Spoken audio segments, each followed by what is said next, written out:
Shango Mojuba ile Shango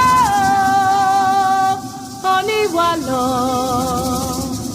Erijaja Orishako Erumole Shango Mojuba ile Iwaloba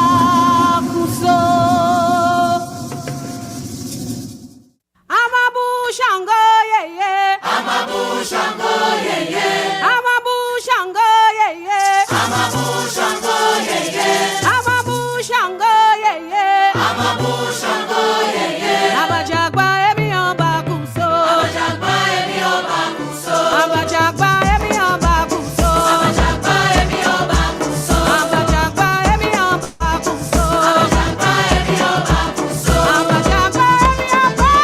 Abajagba emi oba kuso. Ariwo, ariwo, yeah, yeah. Ariwo, ariwo, yeah, yeah. Ariwo, ariwo, yeah, yeah. Abajagba emi oba kuso, Abajagba emi oba kuso, Abajagba emi oba kuso, Abajagba emi oba kuso. Amabu Shango, yeah, yeah. Amabu Shango, yeah, yeah. Amabu Shango, yeah, yeah. Amabu Shango, yeah, yeah. Abajagba emi oba kuso, Abajagba emi oba kuso, Abajagba emi oba kuso, Abajagba emi oba kuso. Ariwo, ariwo, yeah, yeah. Ariwo, ariwo, yeah, yeah. Ariwo, ariwo, yeah, yeah. Ariwo, ariwo, yeah, yeah. Abajagba emi oba kuso, Abajagba emi oba kuso, Abajagba emi oba kuso, Abajagba emi oba kuso.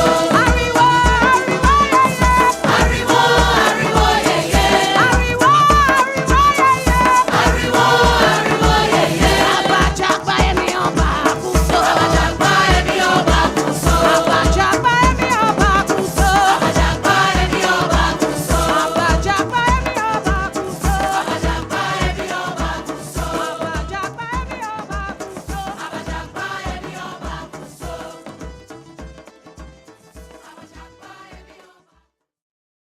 Mina bakabusi nengre, mine bele obiama. Mina bakabusi nengre, me fele sama. Mina bakabusi negre, mine pele obiama. Mina bakabusi negre, me pele sama. Mina bakabusi nengre, mine bele obiama. Mina bakabusi nengre, me fele sama. Mina bakabusi negre,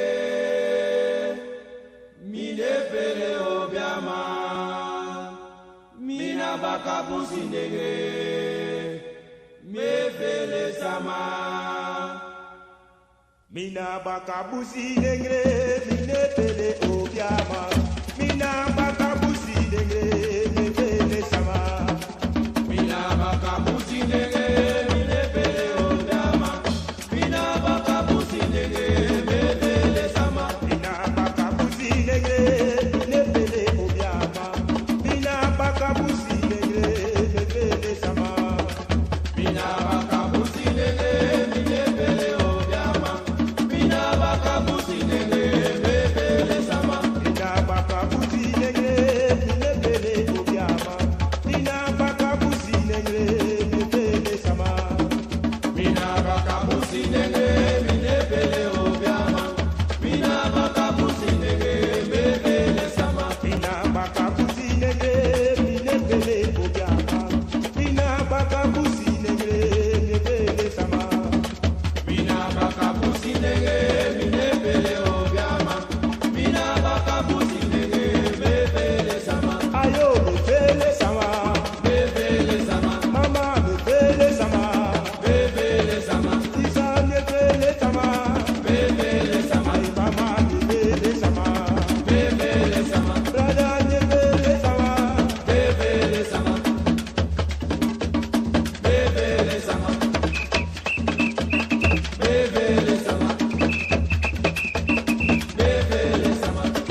mebele obiama. Mina bakabusi nege mebele sama. Mina bakabusi nege minebele obiama. Mina bakabusi nege mebele sama. Mina bakabusi nege mebele obiama. Mina bakabusi nege mebele sama. Ayo mebele sama. Mebele sama. Mama mebele sama. Mebele sama. Tija mebele sama Mebele sama. Mama mebele sama. Mebele sama. Mebele sama. Mebele sama. Mina bakabusi nege mebele obiama. Mina bakabusi nege mebele sama. Ayo Mina bakabusi nege mebele obiama. Mina bakabusi nege mebele sama. ayo mebele sama.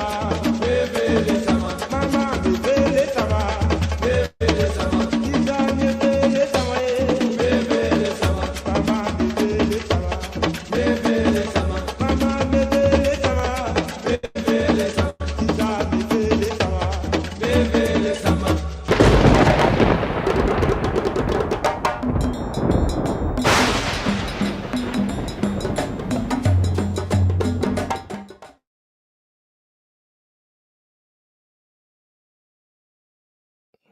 Tendai Mwadi, be thankful unto the Mother, Father, creative life force of the universe, Kudzai, Mudzimu Mokolo. We give praises unto our great ancestors, Abibi Tumi, Abibi Fahodie, African power and African liberation for all African people. Greetings, greetings, greetings, and welcome, welcome, welcome, brothers and sisters. Yes, indeed, we are live once again here on Kimbunga Media. New Year!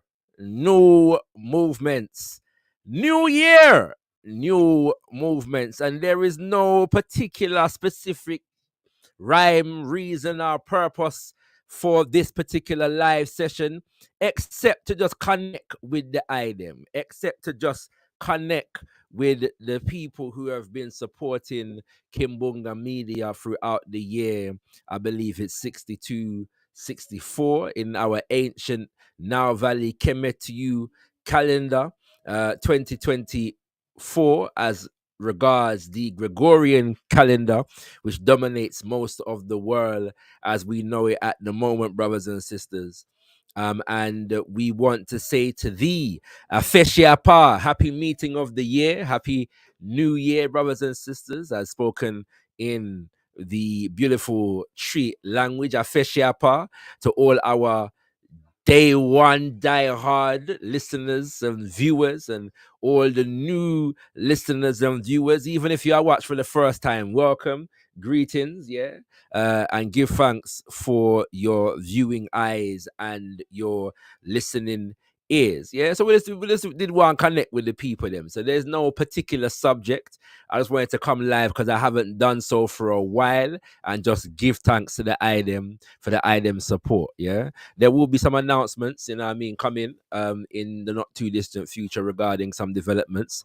But just know, so we are work hard behind the scenes, yeah, to bring you certain shows. And I don't mind telling you, in particular, the mission for this year, as far as Kimbunga Media is concerned, is the production of the Ujamaa Group Economic Show. I should say the Ujamaa Black Group Economic Show.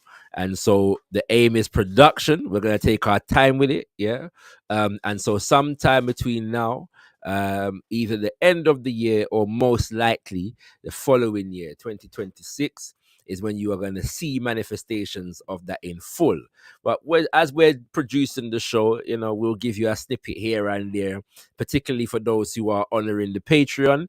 Members of our Patreon community want to give thanks unto thee as well. And if you want to support Kimbunga Media, you can feel free to join that Patreon community, you know what I mean, right about now via the link in the description to the video. The link to join the panel is also in the chat, brothers and sisters. So for anybody who want to come and reason with that, feel free to do so. No obligation, but you are most welcome nonetheless. You know what I mean? You are most welcome nonetheless. And if anybody watching has been a long-standing viewer of I and the work that Kimbunga Media is doing, feel free, to share any of the highlights, any of the highlights of the year referred to as 2024, as far as Kimbunga Media is concerned. And we don't mind even taking some suggestion, some suggestion where on the one we deal with, the coming forward, the coming year. Let us know. We will take your suggestions. We have our plans as well.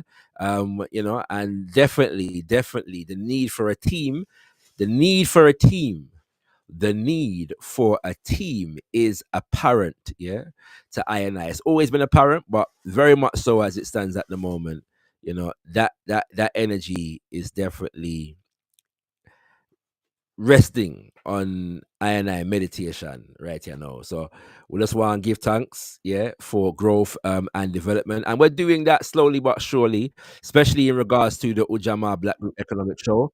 It would never work without a team, brothers and sisters. And so we're gonna get that done. We're gonna make sure that we are able to bring that to you in the highest quality, possible. I'm also gonna be sharing some of my own reflections of some of the shows that I totally enjoyed. Some of them, like, because when you're developing a channel such as this, and an institution such as this, sometimes you do something and you don't expect it to pop, and it does. And sometimes you do something and you expect it to pop, and it doesn't. And then sometimes you do something that you don't expect to pop necessarily. You know what I'm saying? You don't expect to pop, but you want it to. You want it to. And it may go either way, brothers and sisters. And so I'm gonna give you an insight as well into some of those dynamics where I am concerned as well, and the development of Kimbunga Media throughout the year. Any questions, you can feel free to click the link in the chat, or feel free to just ask the question from the chat, brothers and sisters. Everything bless, everything bless, everything bless. And I want to just shout out the chat quickly, the people them in the chat. We are tuning in. Share the link, brothers and sisters. Share the link far and wide. Let the people know. So Shakara is live on Kimbunga Media for the first time in a little while. Still, we've been putting out, a lot of pre-recorded and pre-produced content, and I hope ones have been appreciating loving that. You know what I mean? Because that is where we want to go, and there will be, like, I was going live for most of last year every week, once a week, and so there will be less of lives this year. Mostly because we're going to be invested in a lot of writing and production. Okay, so I will say that to you. But we will try to go live periodically just for general conversation. We know Wagwan, and then there will be some lives that are for a specific purpose. So we're hoping some of our, we'll do some interviews, and then we've had regular shows as well with those like Elder Cecil, who are breaking down specific topics. And we know, say, the Kimbunga Media audience loves Elder Cecil Gutsmore. And so we'll see if we can bring back Elder Cecil and or another leading light in our Pan-African community to do such a regular, geopolitical analysis as Elder Cecil was doing for us, because we know so the people them did love that. Bigging up Reparation Nation in the building.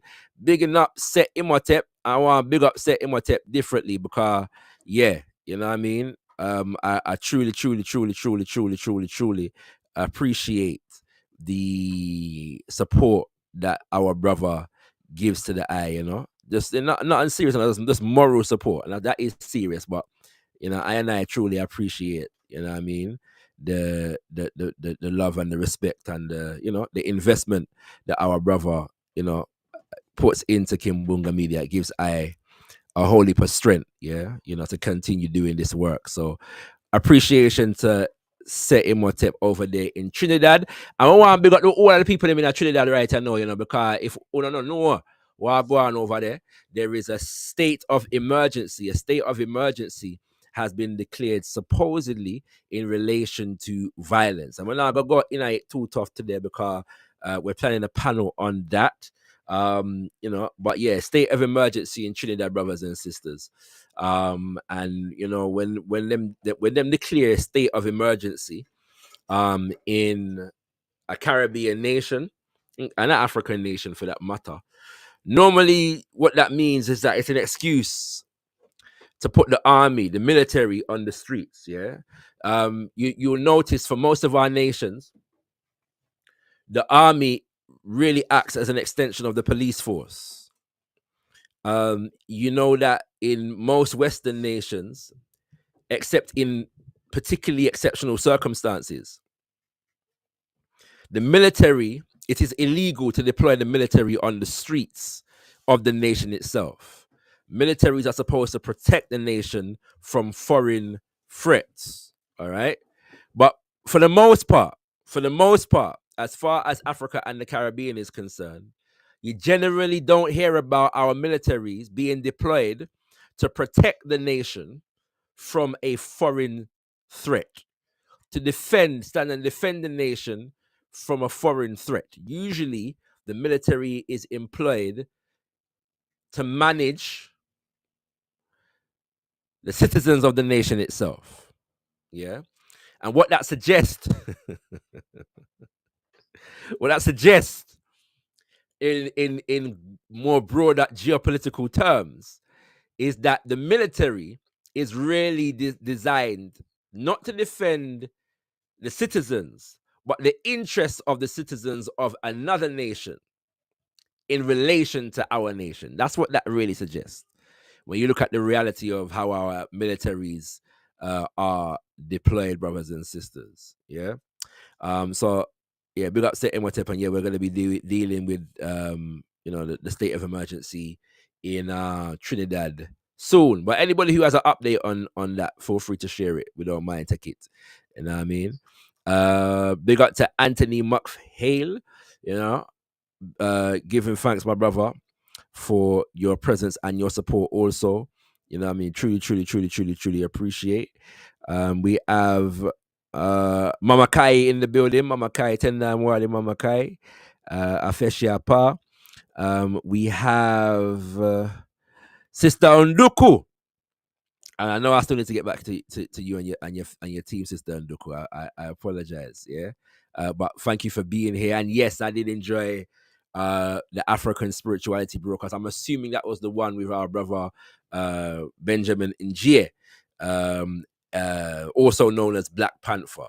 We have an agreement with our brother Black Panther. He'll be coming back, and we're going to get deeper into some matters. Yeah, we're going to get deeper into some matters. And yes, there will be an African spiritual focus on Kimbunga Media throughout the year. I have a series entitled Kimoyo, the Kimoyo series. And I break down, what I've come to know and learn of African spirituality. For those who are unaware, Kimoyo, as our brother Benjamin Njie, Black Panther, did highlight, is a terminology that exists in various different African languages, which we use to refer to African spirituality. Yeah, we use to refer to African spirituality. African spirituality is a good placeholder term whilst we're speaking the English language, and for people to understand, kind of get a basic understanding of what it is we're referring to. But if we understand, what African spirituality actually is, then we need terms within our indigenous languages that give expression to what it is. Yeah. And so we are trying to develop our people's understanding of African spirituality within the context and the framework of Kimoyo. And Moyo is a word in many African languages that refers to life. It refers to vital animating principle or force. Some would translate that as referring to spirit, and so the term is often translated as of the spirit, yeah, of life. Sometimes Moya can mean heart, because of the relevance and the centrality of the heart to sustaining life. Yeah. And so we are a people who are about the perpetuation and magnification of life. Our spiritual systems are a dance with nature, which is to say life. And our Baba elder, Kimbwandende Kiabunseki Fukiao, describes or defines Kimoyo as dynamo vitalism. Yeah, it's our quest to be in harmony with and express our harmony with the dynamic and vital forces of nature of which we are a part. Yeah, and so that's how we have to understand our indigenous African spiritual systems in their collective framework. All right, understanding that there is specificity within the Kimoyo framework, but the Kimoyo framework is a valid one as an umbrella terminology, so to speak, for giving expression to the shared essences of our indigenous African spiritual systems. And my particular preoccupation in this regard is developing the understanding of spirituality and culture as it relates to political economy. Yeah, that our indigenous spiritual systems are expressions of our culture, which have lessons to teach and frameworks from which we can build in terms of developing decolonial and anti-neocolonial political and economic systems for ourselves as African people. Yeah. So we're going to take some comments going through the show as well. So feel free, to leave your comments and then we'll get to them. And yes, Sister Nduku is affirming the fact that I do need to get back to them. I also, before I go forward, got the show name New Year, New Movements, The show name New Year, New Movements. And so I want to just say Mojuba and pay homage to the spirit of my grandfather who passed away at the end of November. And so as a family, we've been concentrating on all of the planning and the organizing and the healing that comes with losing a significant family member. But I want to send love to my entire family at this moment in time. And my grandfather's funeral will soon come. What I'm saying? So we give thanks for the opportunity to pay homage to him and lay into rest properly, brothers and sisters. But New Year, New Movements is a term that I used to say, and I didn't know where I got it from. And I learned the other day that it's my grandfather used to say it to my father and my auntie and my uncle them when they I grew up. Every New Year, him come and wake them up and say, yeah, New Year, New Movements. And so at Kimbunga Media, we're dealing with New Year and New Movements, and it's only appropriate that I begin the year honoring my grandfather, without whom I would not be here, and so much of who I am and what my family is derived from who my grandfather is and was. And so Mojuba to my grandfather, who I affectionately refer to as Beefy. All right, brothers and sisters, New Year, New Movements. The Hebrew Elevation Church says, Shalom, brother. Have you looked into Hebrew Israelite heritage of the African diaspora? Yes and no. I've read some things, Hebrewisms in Africa and books such as that. I am familiar with a number of different Hebrew Israelites organizations, particularly the African Hebrew Israelites who existed up until a couple of years ago under the physical leadership of Abba Ben Ami, because they were quite well represented within the Pan-African community in the UK. I have fundamental disagreements with all of the Hebrew Israelite sects. I am an adherent of Kimoyo, indigenous African spiritual systems. And I believe that all African people are entitled to their, even as I affirm and advocate unapologetically the need for African people to restore pride and dignity and functionality to our indigenous African spiritual systems. I also understand that every African has the right to choose the um, religious or spiritual expression that they believe best suits them at any moment in time. And I'm inclined, for the most part, to respect those decisions, especially among Africans who are organizing and fighting for African liberation. However, I am also very conscious of the fact that the centrality of Abraham and the Abrahamic lens of spirituality has effectively colonized the minds and spirits of African people to a significant degree. And that is where best exemplified than the need to tie ourselves in with the ancestral lineage, yes, that emits from Abraham. And so it's possible for one to be, a Muslim or a Christian, and also be a proud African and not feel that the need to be a descendant of Muhammad or Abraham, Isaac, and Jacob in order, for example, to follow the teachings of Muhammad and Jesus Christ and etc. It's possible, that does occur, yeah. And where we have religious debate, then we'll engage them and so on and so forth. All right.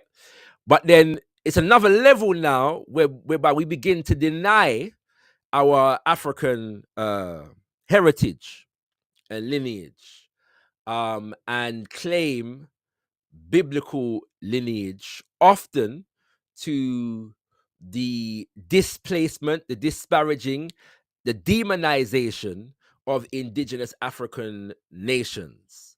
And unfortunately, that is what I tend to see with most of the Hebrew Israelite groupings. There are some exceptions. But even where those exceptions exist, I still challenge the idea that we are the original Hebrew. I don't believe that to be the case. And more than I don't believe it to be the case, I'm very comfortable being the original Yoruba and the original Bakongo and the original Zulu and the original Ngoni and the original Kikuyu and the original Ewe and and the original Bamleke, yeah, and the original Umbundu and the original, Shona and the original Indebele and the original Ashanti Akan, and the original Fon.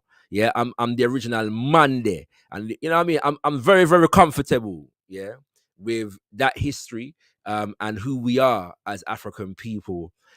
As a result, I'm very comfortable with the fact that as various different groups of Africans, we were shipped across the ocean, and we made of ourselves the product of amalgamated groups. I'm very comfortable with the identity and the culture that we preserved and evolved as African people in the African diaspora.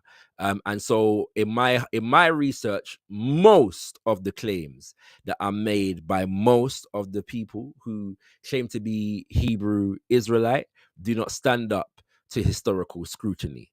And so I tend to affirm what I stand on and what I understand in terms of African history, culture, and identity, especially in its revolutionary manifestations. Our sister Unduku. Oh, sorry. Let me read Anthony comment. It says we have to decolonize our spirituality. The Abrahamic religions have such a stronghold. Yeah, and I think that the whether one a lot needs to happen, because the problem that we have is that most of us, and I can say most at this point, whether we believe, whatever our view on the Abrahamic religions, on Christianity, Islam, Judaism, is, the issue is that too many of us see our own indigenous spiritual systems through the lens of the Abrahamic religions. Yeah. And so there may be nothing wrong with the religions of Abraham in and of themselves. The problem then becomes when we begin to use that lens as the standard through which to view our own indigenous spiritual systems. Papa Garvey said, the God of Isaac and the God of Jacob, let him exist for the race who believes in the God of Isaac and the God of Jacob. Yeah. Yeah. We're not take nobody else things away from them. Their things are entitled to them. Simply saying that fewer things can be judged through for them lens.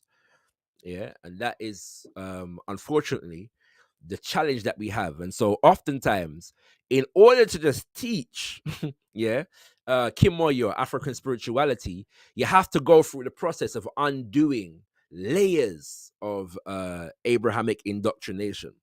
All right. You have to go through the process of undoing that. It's almost impossible to go through the process of teaching and existing within an African spiritualist context without having to go through that process of relearning and unlearning, based upon the impositions, yeah, of Abraham on the rest of the world. So, yeah. Sister Nduku says, may your grandfather rest in honor in the good company of our ancestors as a new ancestor. I share. Yes, indeed, brothers and sisters. You know, it says, Shakara, I love music, you know. And there are many people in my family who I get that from, but my grandfather is one of the foundation, you know what I mean, music man, you know. So we want to give thanks to I and I grandfather. The Bible this is not actually a comment for me, so I'm gonna leave that. Anthony says, Mojubat, your grandfather, give thanks. It says, Pumziki kwa nguvu, and I believe it's Kiswahili or Zulu. But please translate for me. I believe it's Kiswahili. But my Kiswahili is not so advanced, my brother. So please translate. Are you open to dialogue on the topic of the Hebrew spiritual system being an indigenous pro-black faith? I've done it before. I'm not close to it. I'll be honest with you, though, my brother. I'm assuming that you're a brother. I'll be honest with you. It's not my focus. Yeah, it's not my focus. I don't mind. And if you click the link right now, the link is pinned to the top of the chat. If you click the link, you can come through and share your perspective. I won't lock you off. I am, and this is no disrespect, yeah, to your offer. The spirit that I'm getting from what you are saying and how you are saying it is not a cantankerous one. All right, so I want to acknowledge that. Yeah. In my humble estimation, people who are adherents of Kimoyo tend to spend way too much time debating brothers and sisters who are Christian, brothers and sisters who are Muslim, etc., more than just teaching Kimoyo, African spirituality. And so I don't want to. What happens is, I think that's you here. So I'll finish my statement though. What happens is we get preoccupied with that dynamic, and we fail to just teach, yeah, what it is that we stand on. And so the subject is always Abrahamic religions, and I'm minded about that. So I don't want. I'm not preoccupied with the need to debate brothers and sisters. Wait there, my brother. In fact, yeah, go ahead and share your welcome first and foremost. Welcome. And thank you for clicking the link. Go ahead and share your perspective. Hey, Shalom King. I appreciate you being willing just to dialogue. I'm not here to debate. I'm not here to force any kind of religion. I'm all about my people. I love black people. I know our experience, whether what we decide to affiliate ourselves with spiritually, our experience is very similar. And it's something that we need to come together to address because one man can't do it on himself. You know what I'm saying? Praise the Most High. I just want to ask you real quick. Am I coming through clear enough? Sorry, I was muted. Yes, you're coming through very clear, King. Go ahead. All right, all praise to the Most High. By the way, brother, are you located in Manchester? No, me there, London. Why you sound like you're from Manchester, man? You know what? I've never heard that before, so I don't know why that is. But yeah, that's a new one to me, Rasta. That's a new All one to right, me. man. Yeah, I yeah, don't yeah, know, man. Yeah, man. yeah. But All right, anyway, cool. yeah, man, big up yourself. But so yeah, just when it comes to this perspective, anyway, that with the Israelites, right? How I Yes, sir. found myself identifying with this is, you know, as a black man, I feel like there's something in some of our spirits, maybe not all of us, but growing up, you realize there's something more to being black. There's something special they're Mm, not telling us. I go to school, they tell me about Malcolm X, Martin Luther King, nothing really deep, teach me about slavery, but I know our people are greater than this. So mm-hmm. as I was getting on in years, I looked into hidden colors. I started to learn about Egypt, Kemet. I started to learn about Ghana Empire, you know, Mali Empire, you know what I'm saying, Benin Kingdom, all of these things, the whole me. And I'm like, there's a whole leap to these things that I've never been taught, man. And then what I came across as well, praise the Most High, trying to understand, okay, if we've had all this great established civilization, if our people have been doing well, and if we have contributed so much to civilization, then how have we got this disconnect to the situation I see myself in right now, and I can see my Mm-hmm. people living in? So I want to get some kind of reconciliation to why the greatest people have fallen so far. And when I come back to the Bible, this lens of is there blackness to the Bible, I understood that, well, in the book of Exodus, Moses is mistaken for an Egyptian.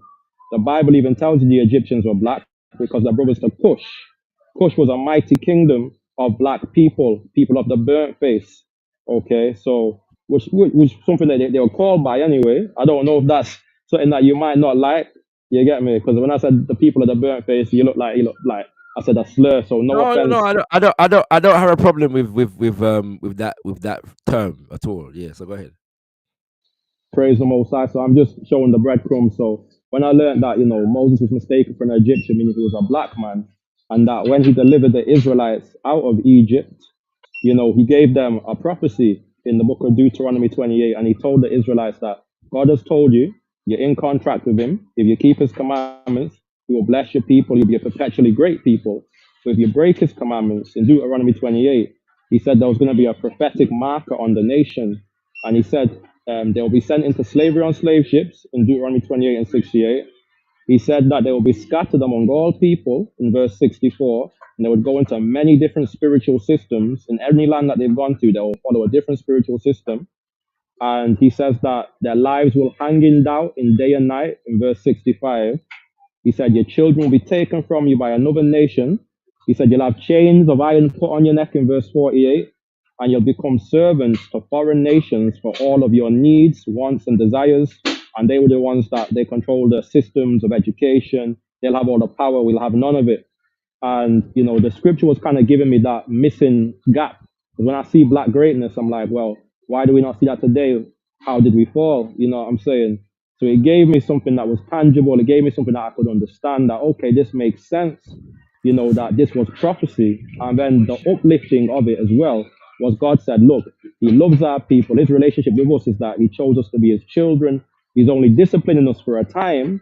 And once we come back to his commandments, then he will rise us and restore us to the position of rulership of the world, where we can teach the rest of the world how to live righteously, because we are naturally the teachers of the world, you know, black melanated people. Because even when it comes to, like, for example, I won't say I'm an Egyptian or from Kemet, but the people of Kemet, they were a melanated people. And Kemet, those black people taught the Greeks their civilization. They taught the Romans their civilization. And now look at, you know, what that's done to America, England, the Hebrews. Our spiritual system has had a massive implications on the rest of the world. So when the Most High restores us, then finally we will shine and we'll help elevate the world to living righteously. So this is how I affiliate myself with this spiritual paradigm. This is how it's, my journey in life has brought me to this place where I'm at. And it makes the most tangible sense because it gives me a literal guideline to live by, and I can see can benefit my people, which is known as the Torah, which the Son of God, who I call Yeshua HaMashiach, he came to teach us, we must love one another. We must marry our own women, the Bible tells us. All of these things, it says we can't be tail bearing, can't be chatting behind each other's back. We can't hold a grudge in our heart for our brothers because enough times we're bad mind. Like my people are Jamaican and we have the term like this one's bad mind, that one's bad mind. Can't support each other's business. But when we actually follow this standard, because one thing that I noticed that black people need is when we have a zeal for our people, we need a code of conduct to kind of have a way that we can actually implement that in our real life. A code of conduct so we can clearly know what we can do, what we can't do, what's for the benefit of our people, what's for the detriment of our people. And I can understand the Bible from this perspective, completely divorced from the Christian paradigm. Even though someone like yourself, I'm sure you can still see certain Christianisms and things like this, because there's always going to be, because we're drawing from the same text. You know what I'm saying? But the application is and the mentality that is bred by it is fundamentally completely different, and it's so much more positive. Because from this, I'm married to a beautiful Eve queen. You know what I'm saying? Praise the Most High, and it's bore so much good fruit in my life and in the people that I've managed to touch by this, and it's something that can be clearly interpreted and understood. This Yeah. message to get behind. But yeah, thanks for letting me speak so long, brother. But yeah, I respect what you're doing, and I'll put my mute on. Yeah, bless, man. Yes, King. And much appreciation, you know what I'm saying? And like I said before, I just want to appreciate the spirit, yeah, that you're entering this conversation with. Knowing that we have some disagreements, yeah. And so I'm a man who likes to reason in good spirit, even if I disagree. And so just want to thank you for allowing that to happen based upon the spirit that you bring to the space. Yeah, much appreciated. My basic response to what you said is that I'm familiar with some of it. I'm not an expert in a lot of these like the Bible, so to speak, but I do know it here and there. I'm familiar with the argument about Deuteronomy and the extent to which it explains our experience as African people. I'm even sympathetic to the need or the want or the desire for an explanation, and wouldn't wish to take your personal journey away from you in terms of the impact that you testify it has had on your life, and the positive way in which you live your life as a result. Yeah. The issue for somebody coming from my perspective is the idea, as you said, that Deuteronomy says that these people are going to be amongst other people and they're going to take on their spiritual systems. Yeah. And so the issue that we have there is the fact that now we're doing exactly what was said a minute ago, that we're now viewing the indigenous spiritual systems of our people through the Abrahamic lens. So it's something now other, yeah, than what we were practicing before, supposedly. And not only is that the case, but within the analysis is, in my humble estimation, a negative judgment upon the indigenous spiritual systems, yeah, of the Yoruba and the Ashanti and the Fon and the so on.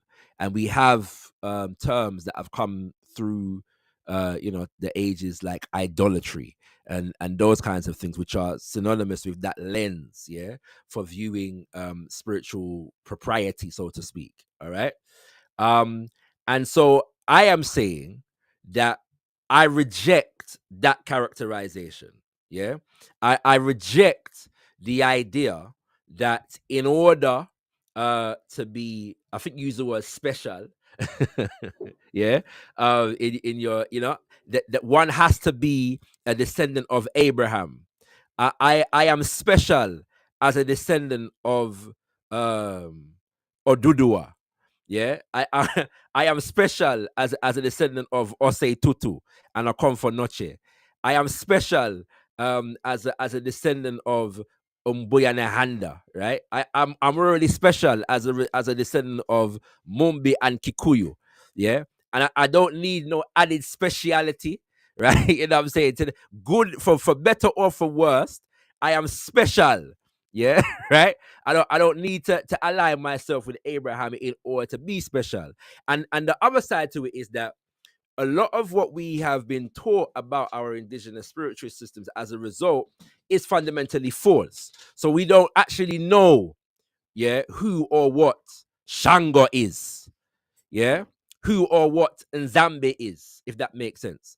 And I think that whether whether we ultimately agree or disagree, and when I say this, I don't mean you specifically, I mean us as a people on the religious level. One of the things that we have to do is raise people's awareness of what our indigenous spiritual systems are. And I will say, and this is a broader topic, but I will say this finally. One of the issues that I don't know, it sounds to me like you're a messianic Hebrew, as in a Hebrew that deals with Yeshua, The Messiah. yeah, Amen. yeah, Come on. the Messiah, yeah, which is, I must say, which is So quite let unique. me add the black Messiah. Let's not get mistaken. The I black Messiah, understand. I the real understand. one, I the understand. true I one. understand. I understand. But I'm in my experience with people who deal with Hebrew or Judaic, let's say, faiths, that black expression of messianic Hebrew is more prevalent among the black Hebrews than it is among other people who claim to be Jews or Hebrews, right? You know what I'm saying? It's a very interesting dynamic, yeah. That and to clarify that for people that may not understand, one day, There's a whole history behind that thing. Sorry no, to no, interject, but there's a I'm whole aware. Wentworth and so yeah. on and so forth. I get it. But to explain, for those who may not understand what I'm talking about, traditionally, those who are dealing with so-called Judaism do not consider Jesus to be the Messiah. They don't recognize Jesus Christ. Yeah. For most people that claim to be the people of Abraham, they don't claim and following the religion of Abraham prior to Christianity, they don't claim a Messiah, that the Messiah has come. They're still waiting for the Messiah to come. Yeah. Whereas among blacks who adopt or affirm a Hebrew identity, it seems to be the dominant thing to affirm the Messiah, as in Yeshua, known as Christ. Yeah. Okay. Which is interesting to me. However, the one of the factors that is, and like I said, I don't know which particular organization grouping that you may be a part of, or even if you are a part of one. But one of the dominant things that I experience among most, not all, of the Hebrew Israelite organizations is a virulent anti-Africanness. Yeah. Um. And a hostility towards African culture, and the people of the African continent, that I find very problematic. Again, I hasten to add, this is not something that exists among all, but definitely at this point, I can say it's the majority, even though some of them are rejigging the doctrine somewhat nowadays to again claim, say for example, that the Ashanti are in fact indigenous Hebrews, or the Igbo are in fact indigenous Hebrews, and so on and so forth. So yeah, all those things are things that I have challenges with. You know what I mean? Can I I'll, just I'll respond leave to you that, alone. King? Yes, sir. Praise Jah. So yeah, no, you're very right. There is a lot of anti-African sentiment amongst many established Hebrew organizations. Anti-African sentiment, which in any logical thinking child of the diaspora or African, it's very foolish to have an anti-African sentiment considering we're all taken from the same continent. You know what I'm saying, my brother? Hmm. But we are always going to have different nuanced perspectives because this is just how we are as people. You know what Hmm. I'm saying? You're going to get some Hebrews that have that kind of colonial way of looking at the Africans as being something that is just completely wicked that you want to divorce yourself from. Then we have, the other Hebrews that are more critical thinkers, and the Bible tells us in the book of Job 8 and 8, you need to search your fathers, you need to search your history, and when Hmm. you have an understanding, then you can speak without the ignorance. With the knowledge, you can speak with the wisdom. The Hmm. Bible says, the most important thing is wisdom, and with all you're getting, get understanding. Proverbs 4 and 4. Hmm. So, from a paradigm of a lot of Israelites, right? And it's not just a modern thing. Like you're saying, a lot of Israelites are rejigging their doctrine. Some of the more anti-African ones are rejigging it these days.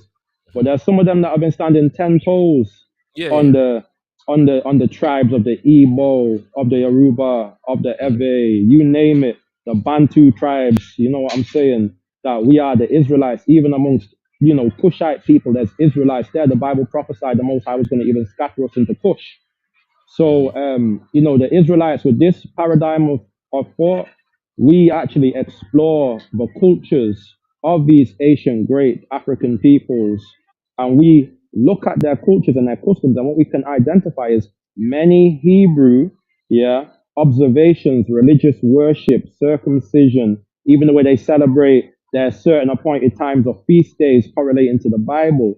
Now, everything may not be identical because Africa's got a massive history of, you know, cultural imperialism coming in from the Arabs when they conquer and they force their language and their customs on the people. And there's been a whole lot of mashup of different people, mixing up the people. So you can't always clearly establish, wait, what was their original way of doing things? Because I can see the different influences.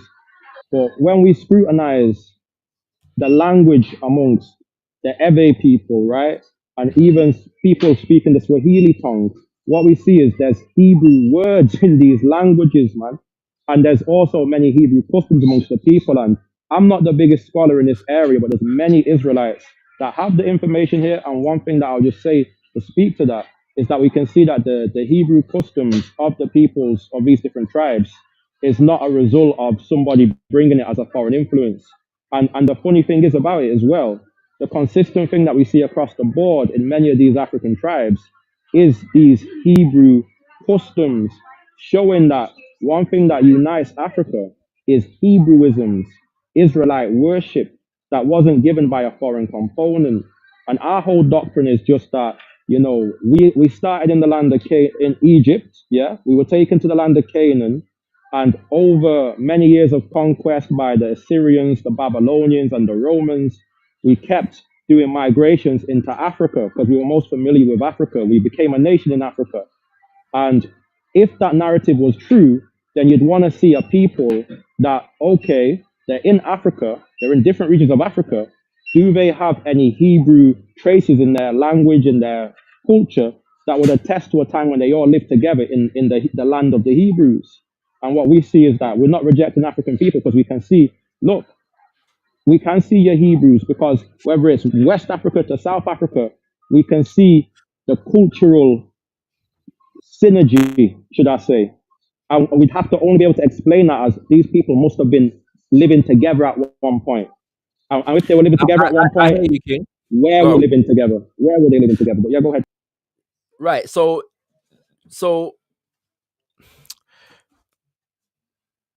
I understand what it is that you're saying. Yeah. I think I think we I think I would first need to acknowledge that some of what you are saying is true in the sense of the impact of Islamic cultural infusion for by whatever means into a lot of our nations has created certain changes. I think though that one would also have to address the fact that some of those changes, because of the fact that Islam is coming from the same tradition, Abrahamic line, yeah, um, would evolve a culture that would actually more resemble, yes, the biblical tradition, because of the fact that y'all are all dealing with the same prophets. Whatever disagreements you have among you, yeah, like no Muslim is going to deny Abraham, Isaac, Jacob. You know what I'm saying? And even Yeshua. Go ahead. Slide in there real quick. The funny thing is, in name, they would say they agree to the same prophets. But when Yep. I start talking about Abraham of the Bible, they say that's not Abraham. They have Ibrahim. Because, for example, in the Bible, Abraham offered Isaac. Isaac was the child of promise. In the Quran, Abraham had to sacrifice Ishmael. Ishmael was the child of promise. In the Bible, Yeshua, Jesus Christ, he's the Son of God. Okay? And he was crucified. In the Quran, All right. he's a prophet. He wasn't crucified. So it's like we could say the Abrahamic religions My have the brother, same prophet. let me ask you a So question yeah, here. go ahead. you would say that you affirm that there are what you call Hebrewisms in many African cultures, correct? Yes, that's true, brother. Right. Are there Hebrewisms in Islam? Yes, there is as well. Yeah. All right. But yet you reject Islam as a true reflection, and the people who presumably founded it, or were there at its inception, as a true reflection of the people of the book. Would I be So yeah, correct in saying that? that's a great, way you set that up, and a great question, a logical question, right? But the reason why I wouldn't perceive them in the same Hebraic lens, right, is because the Hebrews descend from a man called Eber, who was a forefather to Abraham. Abraham. Now, the people of Islam, the Muslims, they are said to descend from the sons of Abraham, Ishmael.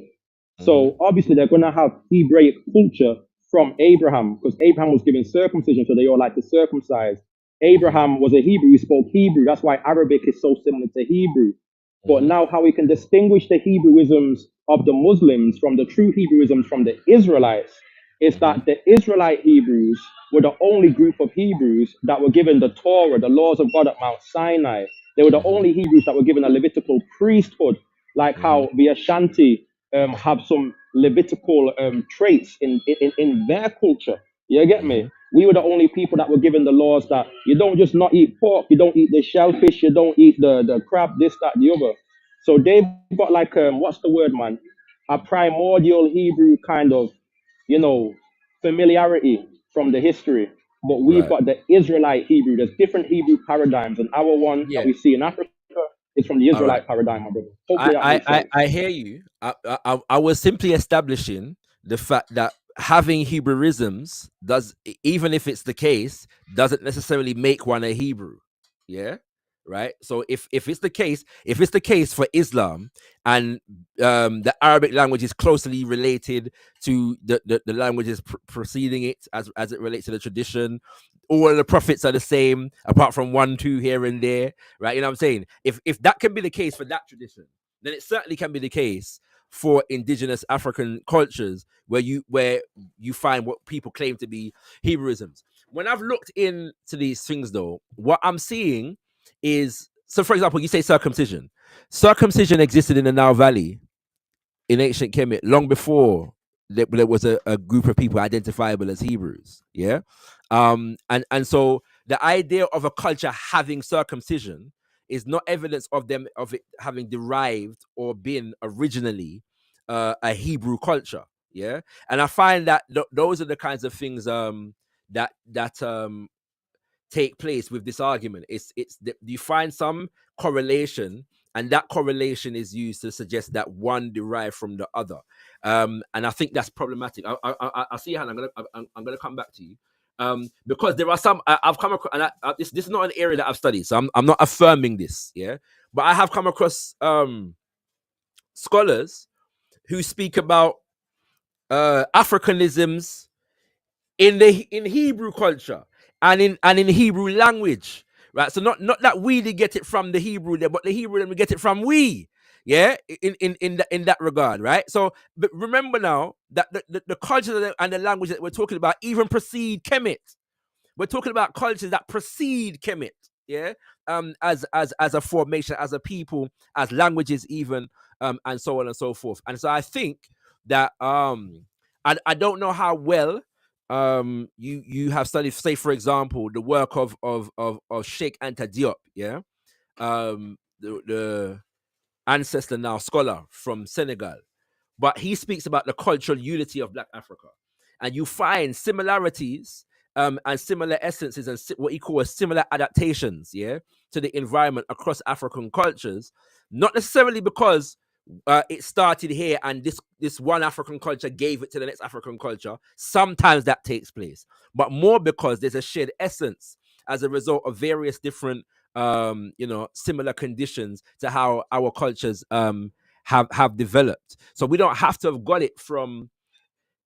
I'm like there's a because of the role that the Christianity has played in the Western world. History up until very recently has been bibliocentric. It's been centered in the Bible. And so there's a lot of history that is not considered because it doesn't match with what it says in the Bible, so to speak. So I tend not to be bibliocentric in my study of history. I don't know I, if half of these characters even existed. So I yeah. hear you, King, right? And I can see a justification for your paradigm and your perspective because, Mhm. of course, if those in power subscribe to a certain paradigm, they're Yeah. going to try and, suppress any other explanation for the phenomenon we see in the world, the cultures, the practices. They're going to try and attribute it all for themselves. You know what I'm saying, my brother? But when it comes to, let's just deal with the Hebrewisms, right? Again, just to be clear, right? The reason why what we can perceive in the African continent amongst the people of the various tribes, why we can see that that is, irrefutably evidence that these people are the true Israelites is because, for example, in the book of Romans 3 and 4, like this is how we deal, like we prove what we say with the Bible. I ain't going to read the scripture, I'm just going to loosely quote it.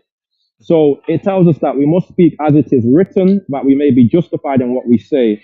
The scripture says, let God be true and every man a liar. So if the Bible is really the word of God, then we must trust its testimony. And what the Bible testifies about the Israelites is they've got a very deliberate pattern of worship. That's why they're known as the holy people. Holy means to be separate. So it's supposed to be something completely unique to anyone else. Now, yes, circumcision predated the Israelites. The Israelites were not the people that invented circumcision. Mhm. But to have a culture that circumcises on the eighth day, this was an Israelite custom. Yeah. So it's these nuances that we see. So if we see a culture circumcising on the eighth day, right? If it was just that one thing, we might be like, whoa, that's interesting. That's kind of Hebrew.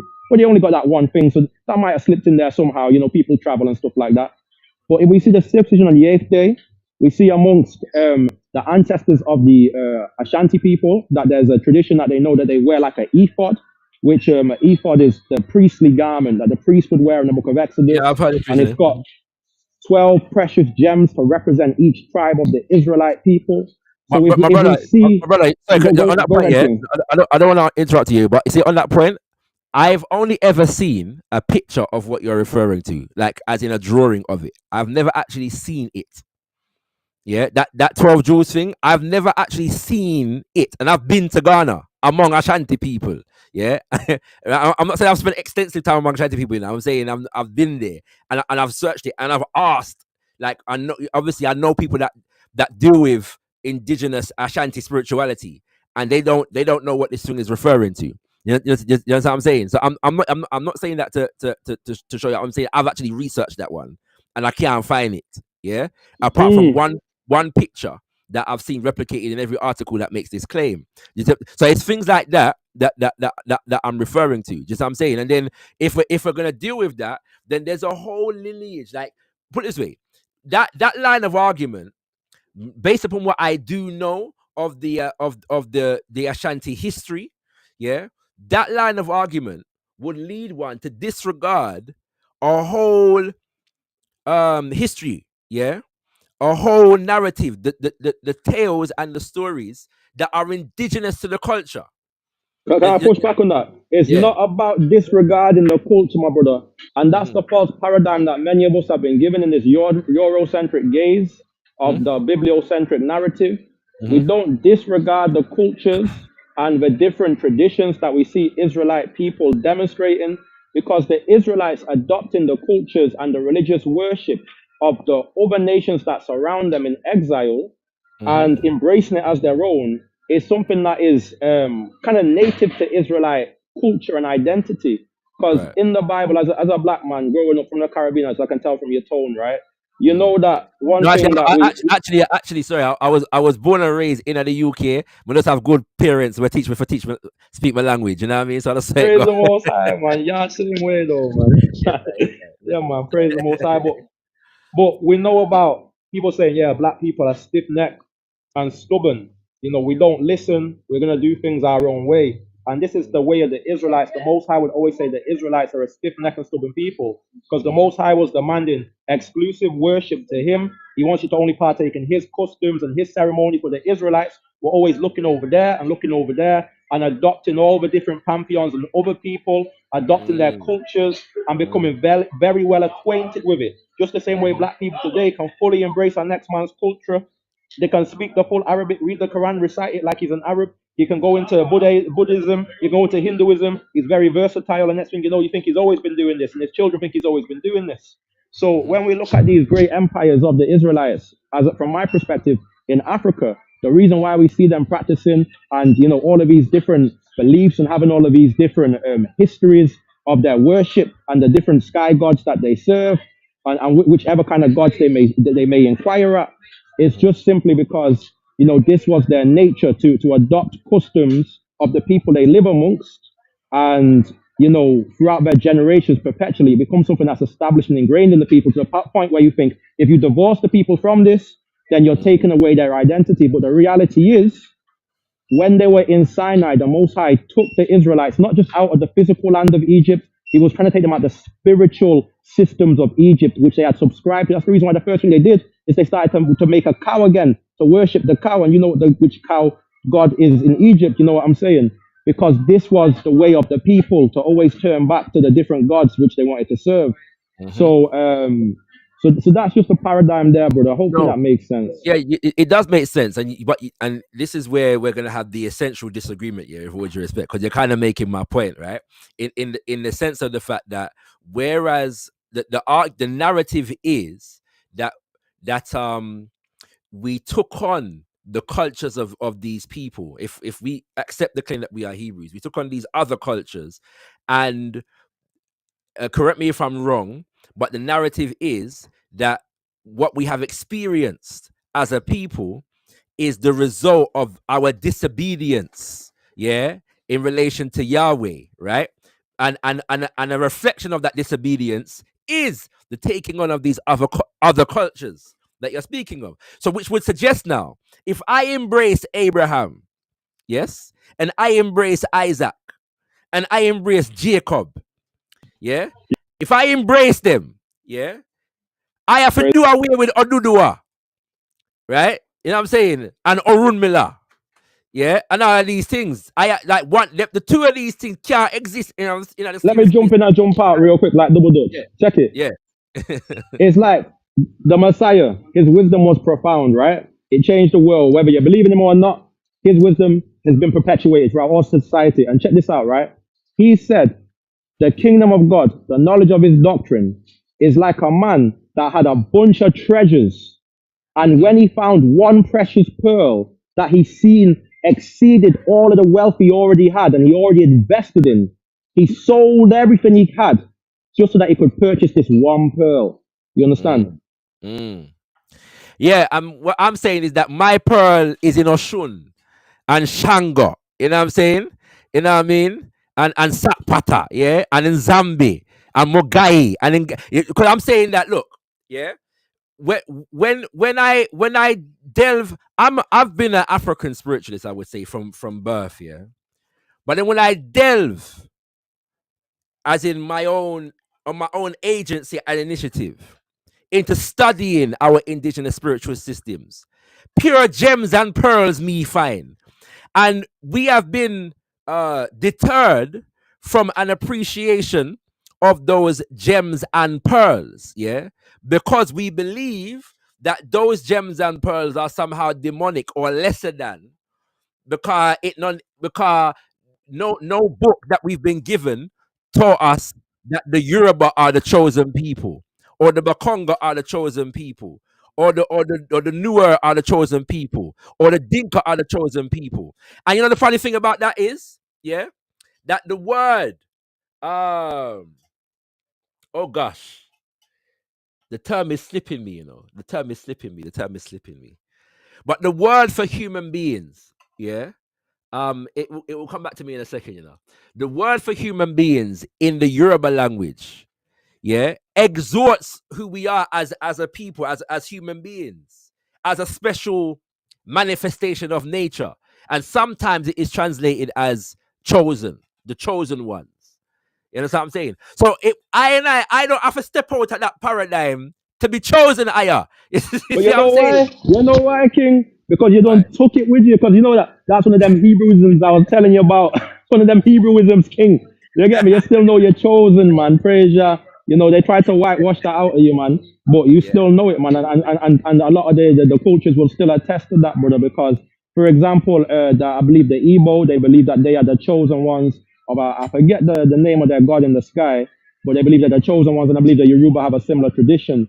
And we see these things there of their people being the chosen people, right? Mm-hmm. And all I'm saying is when we put everything in the balance, it leans on the side of these people were Hebrews. Now, some of the evidence is because we've been so washed over with different people's cultures. A lot of the evidence, it's not a lot of them, but some of them maybe a bit less tangible. Like, for example, that picture of the ephod. Like, I think I've probably seen the same picture as you. Maybe that's not the one with the most weight behind it, okay? Right. But when we take everything else into consideration, it paints a complete picture. One piece of the jigsaw may give you a vague picture. When you get all the pieces of the jigsaw, you're like, I can believe in this picture more now. And one thing I'll say, my brother, right? The reason why, because it's a massive awakening going on. Like someone like yourself that I would assume loves black people, right? Is aware of what's going on with your people, where their heads at, where the mentality is, where we're being led spiritually right now. You must see there's enough of us professing this Hebrew thing, praise the Most High, probably even amongst your family. And Mm-hmm. then we have to question, well, where is this coming from? Where is the conviction for this new paradigm? And Mm-hmm. where we all lean on is we're trying to go with what we can prove and how we can prove the life that we're living, yeah, Mm-hmm. is what we can attribute in the scripture. And what we look to is the Bible prophecies, brother. Like Deuteronomy 28, right? Mm-hmm. Now, you said that you were familiar with that, and Mm-hmm. I don't know how familiar you are with it, but when you look upon them prophecies, brother, slave ships, it said that you're going to be scattered throughout every single country in the world, and every country you go to, you'll be the tail and not the head. You'll be the poorest and not the richest, the borrower and not the lender. Your kids will be taken by another nation that don't speak your language. You're going to end Mm-hmm. up adopting their ways, their customs, their gods. And it says your people will become lost and oppressed. It said you'll be like a blind man groping in the dark. Now, when we Yeah. look at these prophecies spoken by Moses 3,000 years ago, it paints a very clear picture, which we know is our lived reality. It's, Mm-hmm. when we come to the biblical spiritual system, we don't just lean upon it because it's the wisdom. We trust on it because what it's saying is true. What it's saying, we can confirm because, like the Bible say in Isaiah 43 and 11, when God speaks to the Israelites, he says, "You are my witnesses out of every nation of the world." The Israelite people are the people that bear witness of the Most High God of the Hebrews. And it's not Mm-hmm. a voluntarily bearing witness. It's just because our lives are the most orchestrated by him, because he's literally told us the lives we will have to live if we disobey him, the lives we will get to live if we obey him. And according to the biblical paradigm, we disobeyed him, and that's the reason why he said, "The nations that hate you will rule over you." Leviticus 26 and 17. Everything that we can see in the so-called black perspective, the black experience in this world today, the Bible gives a direct answer for it way before it even happened.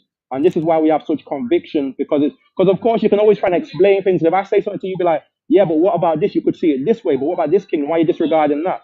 But when the Bible gives all of its evidence to support its paradigm, from what I can see, there's the most evidence on this side as this being the truth. Because the last thing I'll say, brother, is do you believe there can be objective truth in the world when it comes to like spirituality? Because many people have different spirituality. You got the Mormons, you got the Muslims, you got the people that maybe worship consumerism or whatever it is. But do you believe there's a true spirituality which is the most conducive for your spiritual betterment? Or it's just a truth, innit? Like where we came from, who created us, how we're supposed to live. Do you think there's a truth, or do you I think it's like I a think subjective thing? I I think that it's a bit of both. I think that all spiritual systems are the deification of the culture of the people. I um my ultimate standard is not the form or the teachings necessarily of the spiritual system itself. My ultimate standard is nature, yeah, and what we are taught by nature, and the extent to which the spiritual system uh, is in line with and adherent to and an expression of the forces and laws of nature. So I believe if there's any universal truth, yeah, it lies in nature itself, and all of our expressions are our attempt, yeah, to come to terms with, to understand, to express our understanding of those laws. If our spiritual systems are indeed nature based. Now, there are some spiritual systems that are not, in fact, nature based. Yeah, they're doctrinal in that respect. So that wouldn't necessarily abide by the same standard. But I hope I've answered your question in a roundabout way. You're on mute, my brother.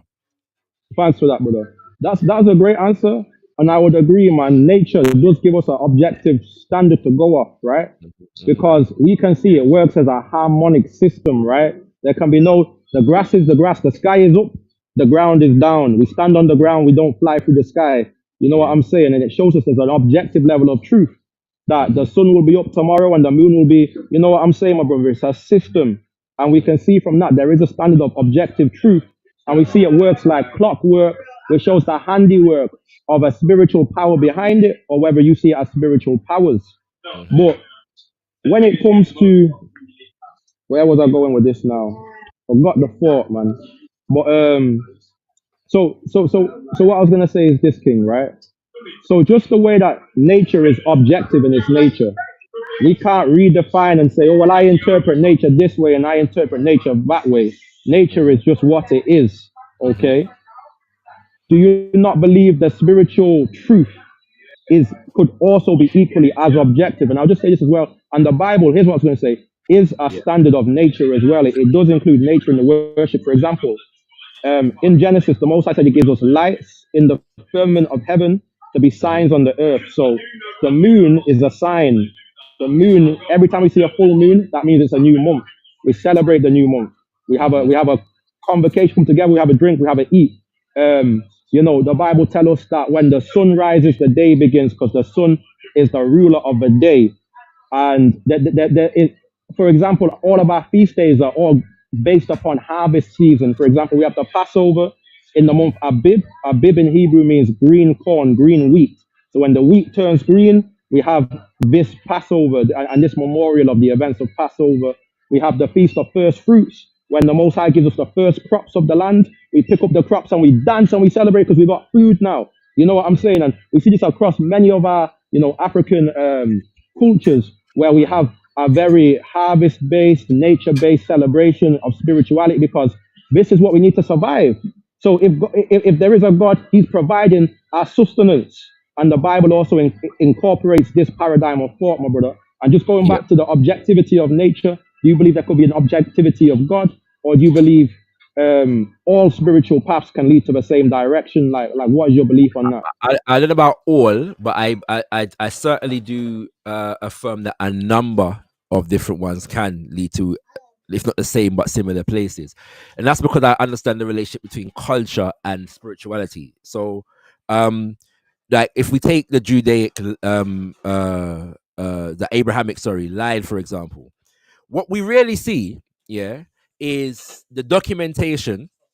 If we take it on face value, of the relationship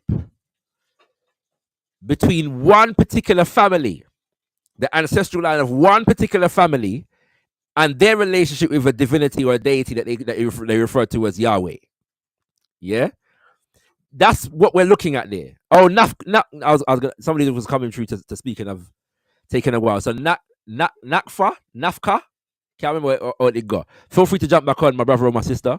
I was about to come to you just now. Yeah, we're looking at the narrative of one ancestral line, yeah, with Yahweh. What them call Yahweh. Yeah. Um, so and their relationship, their negotiations, their trials, their tribulations. Okay. And to a significant degree, the book is not making any pretense about whether it's talking to you, yeah, as somebody who's not of that family, right? It's really about that family and their relationship with that divinity. So I'm saying now, when we do that now, we're not simply that I'm not even negating the worth of that. Yeah, the preservation of the historical narrative of a people is an essential component to a culture, and so Are on. black people? Yeah, I will agree. The issue that I have is that we are now defining ourselves according to that narrative, yes, as if it's our own. And I know you believe it is our own. I'm challenging that belief. Yeah, you know what I'm saying? I'm saying that no, if we are truly gonna follow the example of Moses and Isaac and Abraham and Jacob, we're supposed to delve deep in our ancestral line. Yeah. And know say we are the children, yeah, you know what I'm saying, of of Ose Tutu and a come for noche. Yeah. And all these things. You know what I mean? So I'm saying the, the value of what of our own history is no. Yeah, I can hear. Sorry, I can hear you, my brother. Sorry, you're not on screen at the moment, but I can hear you. So greetings, Nakfa. Nakfa, can you hear me? You were just speaking a minute ago. Oh, now you're on mute. Okay, sorry. Let me just finish up what I was saying to our brother Yahuda, and I'll come to you, Nakfa. Yeah. Can I be So heard? yeah, Hello? Y'all can hear? yes, I can hear you, but there seems to be a delay. There seems to be a delay. You seem to have some delayment, Agwan. All right. So yeah. So this is the point I'm trying to make here. So I'm my mission, my vocation, yes, is as much as people have deified and exalted. Uno family. Uno family. Yeah, I was gonna say the line of Abraham and the line of Jacob. I am affirming, yes, that our ancestors, recognizable within the narratives of our indigenous peoples, are just as worthy of veneration and even more worthy of veneration in relation to us. That me I deal with. You know it. I And hear you, King. unfortunately, unfortunately, we live in a current context in which the exaltation and the valorization of the line of Abraham has directly negatively impacted upon our knowledge and our information about the history that I am referring to at the moment, and that is the issue that we have. My brother, let me pause you for a second, because this brother has been waiting for a while. Yeah, so I don't want to, but yeah, go ahead, Nakfa. Nakfa. Every time we talk to Nakfa, we can't hear, man. When we are talking, him talk. It's what go on. It's what go on. Nakfa, are you I with could us? have wrapped it up real quick, King. Go ahead, I could dip off. wrap it up, King. Wrap it up, wrap it up. Praise God. Thank you. So I understand what you're saying about just being one family, right? But the biblical narrative is right. The Most High is not going to only deal with the Israelites. He's using the Israelites to touch everybody else. He used Okay. one people as the most influential to reach everybody else, because when he made a covenant with our people, he said in Exodus 19 that we are his royal priesthood. A priesthood, the priests are the ones that mediate between the Most High and everybody else. When you in any spiritual system, you can't just get to the highest, or you can't just inquire at the highest. You have to go to someone that's in touch, someone that dedicates their life to be in a relationship while you live your regular life. This is the one that will show you the way, right? So we are meant to be the Most High's royal people, ruling the earth righteously, teaching other people. So he took us, and we were given the VIP first class ticket to learn about him, and then and everyone else, once we're on point, once we've been taught, now we can teach the rest of the world and bring them up to our level of serving the Most High. Well, not to the same level, because it's going to be a hierarchy, a rulership, but a righteously God-led one, and we say Yahuwah. And you said a whole leap, brother, so I can't remember it all, but that's all I was saying, whether you subscribe to the paradigm or not. And actually, here's the last thing as well, right? Yeah. Now, there are pearls in many African cultures, right? And from the biblical paradigm, what we understand is there was a time when angels came down from heaven, and they procreated with women. And in many different cultures, there's this idea of these sky beings coming down and giving man knowledge from the heavens, right? So this is why we think many ancient civilizations like Egypt, Babylon, many kingdoms were so great. They had such great knowledge that we can't deny civilization, because these rebellious angels came down. They indulged with human women, and they were revered and worshipped as gods. And that worship perpetuates to this day in many cultures just under different names and monikers because people were scattered at Babylon.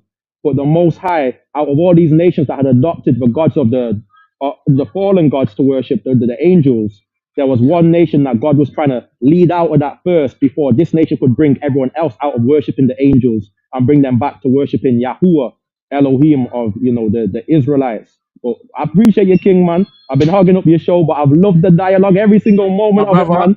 my God, brother, we and just I'm a dip, man. we disagree, but I love your spirit, yeah. And so thank you again for the spirit that you've come through and for the You can humility. hear me? I can't Yes, hear I you can. guys. Okay, Oh, you can this hear is him, right? crazy. Can you hear him, Yahuda?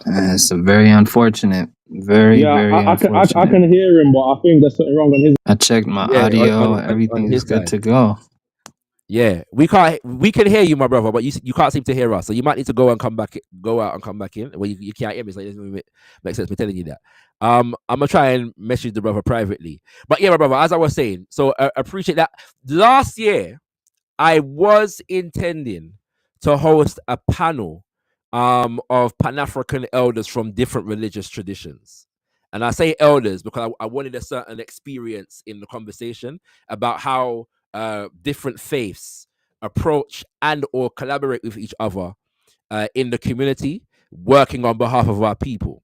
And within that, there would be some room for religious debate. I do intend to host that panel this year. Yeah. So stay tuned for that. And like I said, my focus is more on teaching African spirituality. At the same time, as I said, it's impossible to do it without undoing certain things, and that requires some discussion. Yeah, so definitely there will be some discussions, and so we will stay tuned. And in fact, if you check out our website, kimbongamedia.com, do leave like a contact so we can let you know, and we can invite you, or you can invite those who you work with to some of those conversations when we have them. Aurora? Yeah, I appreciate that, King, man. I'll try and keep note. I got a notification bell on, so when that comes up, she'll be able Yep. to see it. And as well, I've got a YouTube channel, so you want to Okay. stay in touch or even see any of the information that I present.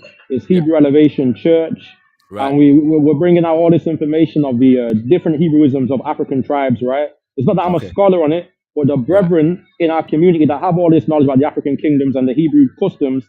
I'm doing Mm-hmm. like a montage of their videos, so like a montage of the Igbo customs, montage of the Ewe customs from all of our elders. So then you can Right. scrutinize and think, okay, I know about these people, I've heard about these customs, but I've seen it from a different lens. But it's always good, even if you don't agree with something, just to be aware of something. You know what I'm Yes, saying? sir. Because we can all grow, we can all learn. So yeah, man, Absolutely, God Aurora. bless, and I'll stay tuned. I will subscribe to your channel this evening. All right. Thank you very much. Come on, God Much bless. appreciated. Much appreciated. Much appreciated. All right, King. Family, we're having some interesting conversations here. You know what I'm saying? So like I said, the brother, he came through with a beautiful spirit, and we can always receive that, brothers and sisters, even where our disagreements lie. So we give thanks for that. Nakfa, I have problems. Now I'm not mad at the brother because I've had my problems with EVMux, which is the platform that we're using to stream at the moment. Partly because StreamYard Rabway, you know what I mean? So I saw the tinga. And until we develop our own things, then that is the nature of this game as it stands at the moment. Nakfa did leave a message though in the in the group, in the chat. And he said, next time you're bringing Hebrews up, please let me pay for your StreamYard because I'm having these issues building with y'all. Yeah, so I unfortunately, there's no way I can remedy that at the moment. It does seem that you're having some problems with the platform that we're using.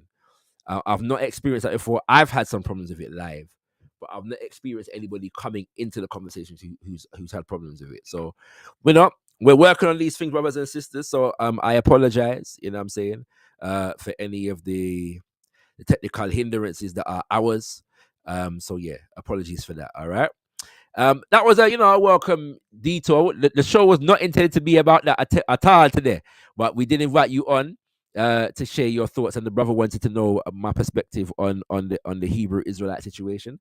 So I hope that ones and ones are at least enlightened from the conversation that we were having. Want to big up brother minister in the building. Brother minister is in the building. You don't know, brother minister Malaku.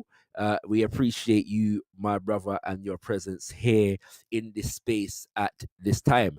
Brothers and sisters, we'll also, touch base with the idea because we have not been live for a little while. Yeah, we have not been live for a little while. So we just wanted to make sure that we give you some New Year, New Movements greetings. You know what I mean? And the show, brothers and sisters, is titled after a phrase that my grandfather used to say every New Year. Yeah, every New Year. And my grandfather passed away a little over a month ago. So we're bringing in the new year in the spirit of my grandfather. You know what I mean? Today. So Anna, Mojuba to my grandfather. Right. Nakfa, you come in with two different something now. So me I go try this next thing. Can you hear me? Yo, can you hear me? Yeah, I can hear you now. I can hear you now. I can hear you now. I can hear you now. Salam, Kala. All right, go ahead. Yeah. First and foremost, peace and love, salam to you, Hawaii. That's brother, from East Africa. I'm from Eritrea, so Okay.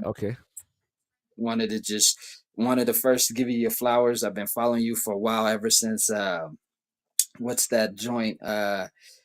Corner street. What is it called? Speaker's Corner. Yeah.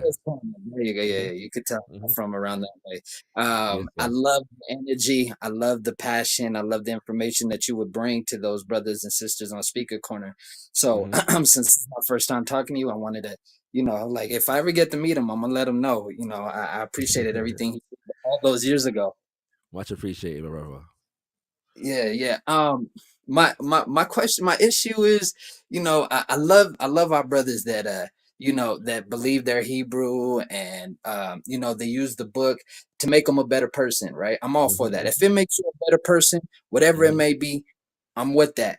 My Mhm. only issue is when I start talking to these brothers and they tell me certain things like it's an anti-African book, or they're not African, and I think to myself, well, that's odd, because Moses, if that's what they want to call him, or Moshe, there was Mhm. nobody like that in East Africa, right? I'm born in Port Sudan, but I'm Eritrean. I've Mhm. none of my family have ever heard of no Moses or no Moshe in that area ever. Like, you can go as far back as you want. You might Mhm. find a Musa, right? That's Mhm. definitely in that area, but no Moses or Moshe. And two, I always Mhm. ask them, he was found in the Nile. He was that's Mhm. still Africa. So how is it an anti-African story? Mhm. Mhm. Well, to be fair to the brother, Yahuda, he wasn't coming from that perspective. To be fair to the brother, and he acknowledged exactly what you're saying, that a lot of the brothers and sisters who do claim to be Hebrew come with an anti-African sensibility. Yeah, but he himself is not necessarily coming from that perspective. So I do want to do justice to the brother on that front. You know what I mean? No, I hear you what you're saying, but if when I Mm, was listening to him, he was alluding to that when he kept referring as if it was a Hebrewism, right, as opposed mm, to Africanism, right? Because I'm looking at the brother, he looks African, mhm. but yet he's saying Yeah. it's a it's a Hebrew element. No, it's an African element, because Hebrew is new, Greek is new. All of Mm, these things are a new phenomenon, especially when you understand the history of the Tarikh Africa, for mhm, Africa. So it would always perplex me, and I was always befuddled when I talked to these brothers, because mm, yes, they won't directly say, some of them, right? Even the mm. ones that don't directly say they're anti-African, but the rhetoric is right. The I, the I, I the I get what you're saying. And I'm not even saying that what you're wrong, because I did challenge that myself, right? In conversation with our brother, in relation to the idea that the acceptance of Abraham is requires the disregard of the prominent figures of the various different groups on which we come as African people. Yeah. And so yeah, it does lead to that, and this is almost unavoidable because of particularly um the early part of the Bible and the book of Exodus, yeah, you are always going to find it very difficult to embrace Nile Valley civilization, um, because of the fact that the the people of the book, so to speak, within that aspect of the book are juxtaposed to the people of the Nile Valley, and God, Yahweh, the Lord, is casting judgment, yeah, on on our Kemetu ancestors in that regard, for not accepting Him, uh, and declaring that He is the one true God. So there's always going to be a conflict, especially as it relates to indigenous African spiritual systems, based upon the way the narrative is set up. So I do accept that, which is partly why we affirm Kimoyo, African spirituality, and a proper understanding of it that is not coming from the biblical lens. No, 100%. What Mm. 100%. And one last thing I'd like to add, because I don't know if you're closing up, but Mhm. it's just, I always implore individuals to visit East Africa, because a lot of these stories are dealing with East Africa, that Northeast African region. Yeah. And for some reason, they'd rather listen to YouTube or some European paleface tell them the history of an Mm. area, right? Instead of just going and talking to the people. Because even when I deal with my brothers and sisters that are commitants, right? And it's like this Mhm. new, I really never heard it the way they explain it now. Like since I moved to America, it's just a whole new world. Uh, but what they will, like, I will see a brother that says, "Oh, I'm part of the Amin Ra squad." Okay, Right. and then they Right. will attack Hebrew brother, right? Or to me, Mhm. they're both Africans. It's crazy to me. They Mhm. will attack someone that looks like them because of the Mhm. book and find some kind of disconnect. But truly, when they really study these two things, they will find that they come from the same place. They Mm. really truly come from. You can't have these stories or these individuals without Africa, especially East Africa. Because when we start breaking down the land of Punt, right? Or when Yeah. we start going pre-dynastic, when we go into Meroe, when we go into Napata, when we go into what they call Nubia or Sudan or Kush or Sudan, Mm. they're going to Mm. start to realize that these individuals, there are certain dynasties and kingdoms, and they're connected to a different kingdom. Even when Hatshepsut, and I'm butchering her name, but when she was, Hatshepsut. Yeah. Mhm. what, even that's a butcher of it, right? Because, like, True. for Yeah. instance, like, Yeah. because Ma'at, Go ahead. people say Ma'at. Mm. I would always ask people, go find an East African country, right? Mm. That word will find. Also, go Mm. find an East African country where the Ankh symbol, right, is one of the Mm. most sacred symbols. You're gonna find it in an alphabet within an African country. Mm. That's still in Mhm. East Africa. But they Mhm. don't put those two and two connections together. And then even the queen herself, she didn't have a translator when she would go to the land of Punt, which was in Andalus, one of the Mhm. oldest ports in all of Africa. Same Mhm. place where you're gonna find the first church, first mosque. You know what I mean? So, but Mhm. they, for some reason, it's like the information that they're getting, and I get it, because obviously the European doesn't want this type of information hit mainstream. It's like you're Mhm. attacking yourself, and it always pains me when I see someone that is an African use something, right, that was Mm. rooted in African Mm. concept from the beginning, from its conception, use that to Mm. attack another African. It's wild to me. I agree with much of what you're saying. Here's where I have some challenges, though. I'm not blessed to have visited East Africa yet. I've been to a number of different countries in West Africa at this moment in time. There are a number of countries in East Africa that are on my list. Yeah, so we'll get there. But I do know some of the history, like, because I'm studying African history from the perspective of African history, right? Not from the perspective of any of the religious books. But one thing I am aware of is that some of the issues that we are discussing also exist in East Africa, in the sense of what Diop calls sherifism, as it manifests itself in West Africa, which is the idea that based upon our religious tradition, we are going to tie ourselves to the lineage of the prominent figures within the religious tradition. Yeah, and so there are brothers and sisters that I know. For example, we did a show some months ago dealing with the Sudan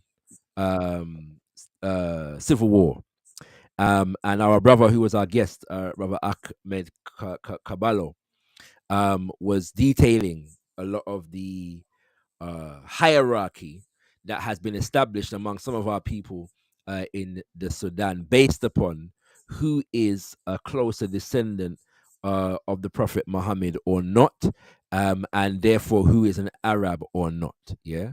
And so there are instances whereby there is some truth and that truth is overblown. There's instances whereby there's not really much truth in it at all. Yeah. So the only point I'm really making is not to disregard what you're saying, but to say that wherever we are as African people, there is work to be done in terms of decolonizing our historical lens and the identity that we develop as a result of that historical lens. Yeah, there's a need for us to affirm everywhere our indigenous history, culture, and spiritual systems, understanding that all of those three things are linked. Yeah, everywhere that we are, and exercise them of the cultural imposition and dominance of other people whose ancestral lineage has been given far more prominence in the world in which we live, if that makes sense. Oh, that makes, trust me, I'm an Eritrean. Most of the history for most of the history for Eritrea goes to Ethiopia. Every time I Yes, talk yes, to yes, someone Ethiopian, I'm like, why do you yes, say that? No, because of the queen told us this, and in the education system, they taught us this. I said, okay, no problem. yes, It's not your fault. I won't hold you against it. So I hear where you're coming from, and that's why we need to have a genuine absolutely. conversation with individuals from these parts of the world to get a Yes. better understanding, right? Otherwise, we're Mhm, going to continue falling in the same cycle of chaos and arguing with one another over things that can simply be shown, right? Simply like mhm. the connection, and we can break down the chronological order so there is no reservation. I need to give you pushback. What is the pushback for? If I'm showing you the steles, R- right, I'm Right, showing you right, the sites where right. they're still there to this day. So I hear you 100%.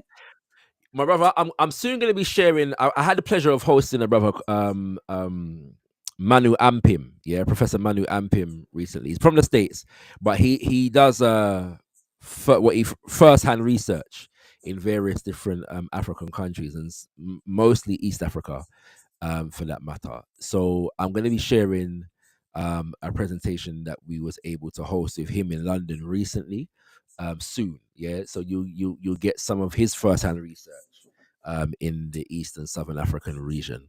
So stay tuned for that, my brother.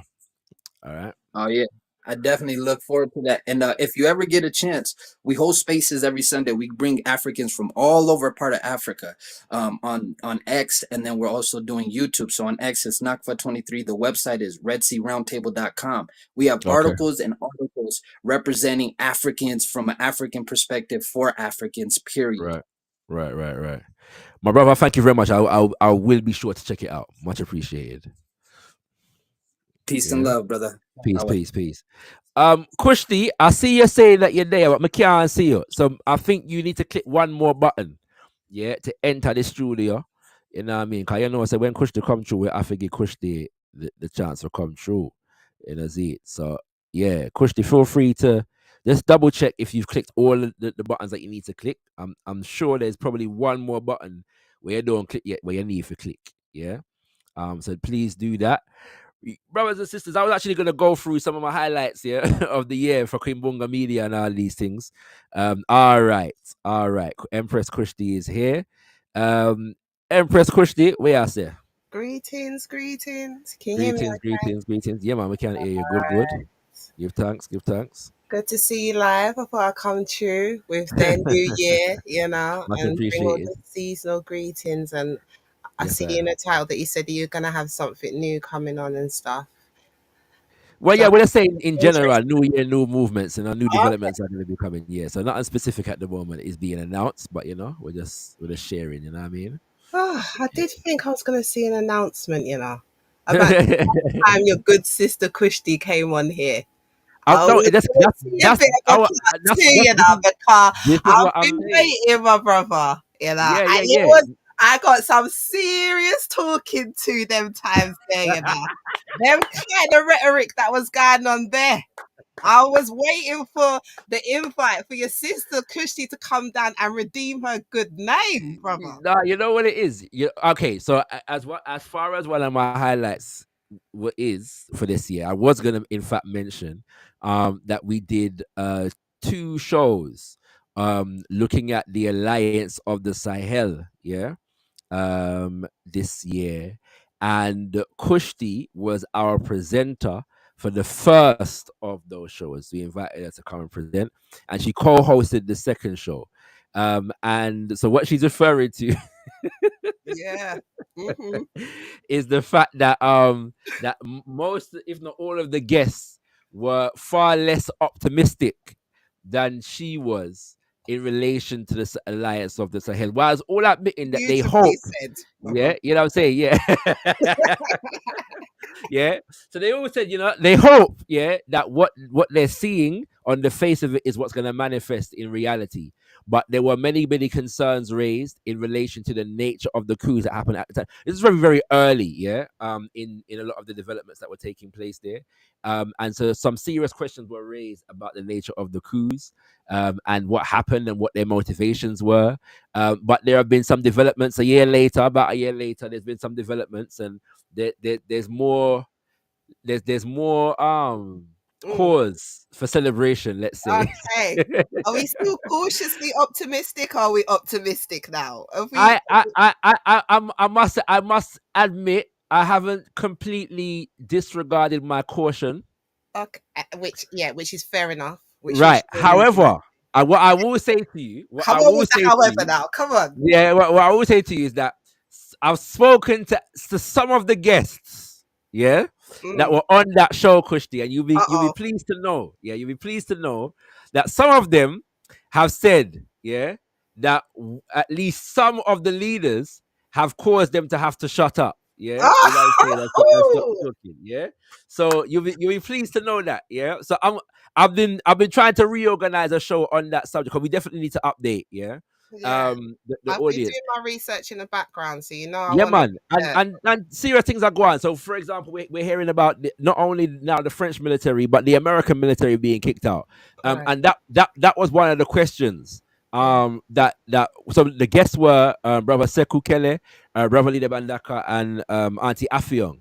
And I think if not all of them if not all of them raised the concern about the fact that the French military is being challenged, but the American military is not being challenged. Yeah, Mhm. that was at the time a year ago. Well, we're seeing in the last 3 months or month or so, I should say, like the last month or so, that the American military has been challenged. Yeah, and has been asked to leave Mali at the very least. Yeah, and I believe Burkina Faso.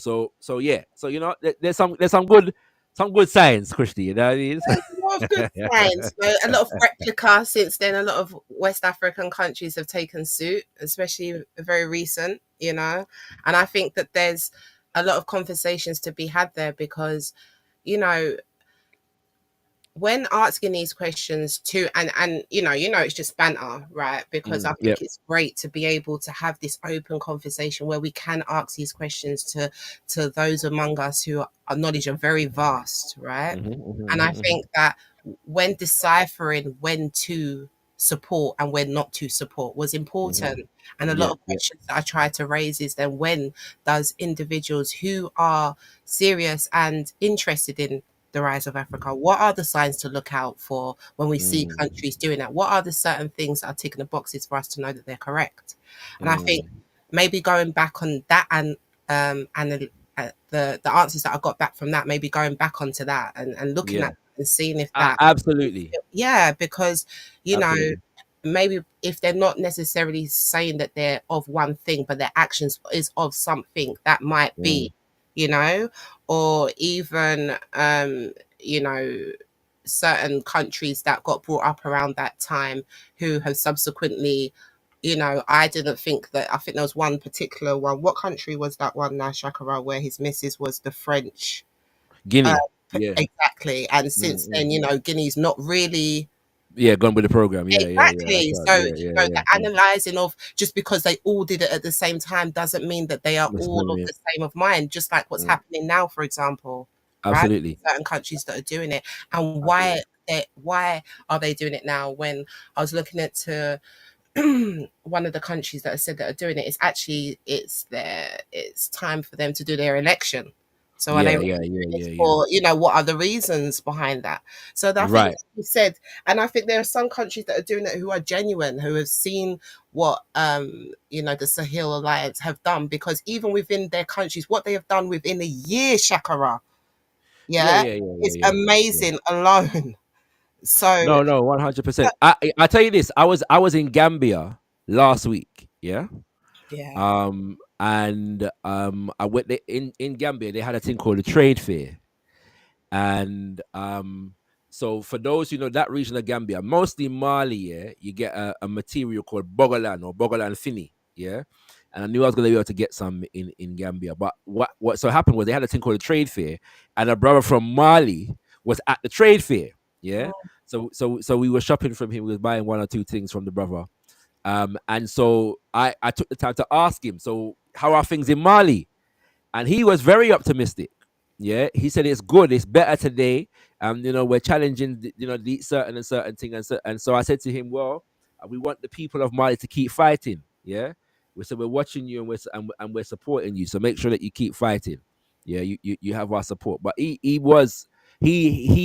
definitely gave a positive appraisal of what is currently taking place in Mali as it stands at the moment, in relation to challenging French neocolonialism at the very least. And So that was one of the feedback that came back from some of the people on the panel list. It was in regards to, how are the people on the ground feeling about it? And that was one of my pushbacks, because as I was mm, doing my research, it was more and more that you're seeing people, everyone yeah, out there. We're not just talking about young people, we're talking about old, young, yeah, yeah, yeah, yeah, yeah. everything was out there. And I Absolutely. think that we can see that now. Mm. So yeah, I'm looking forward to it, you know. No, well, I promise you. So one thing I can say to you is that I've got a brother who is a representative of a group of young brothers and sisters who actually have been to these nations, yeah, in the last year.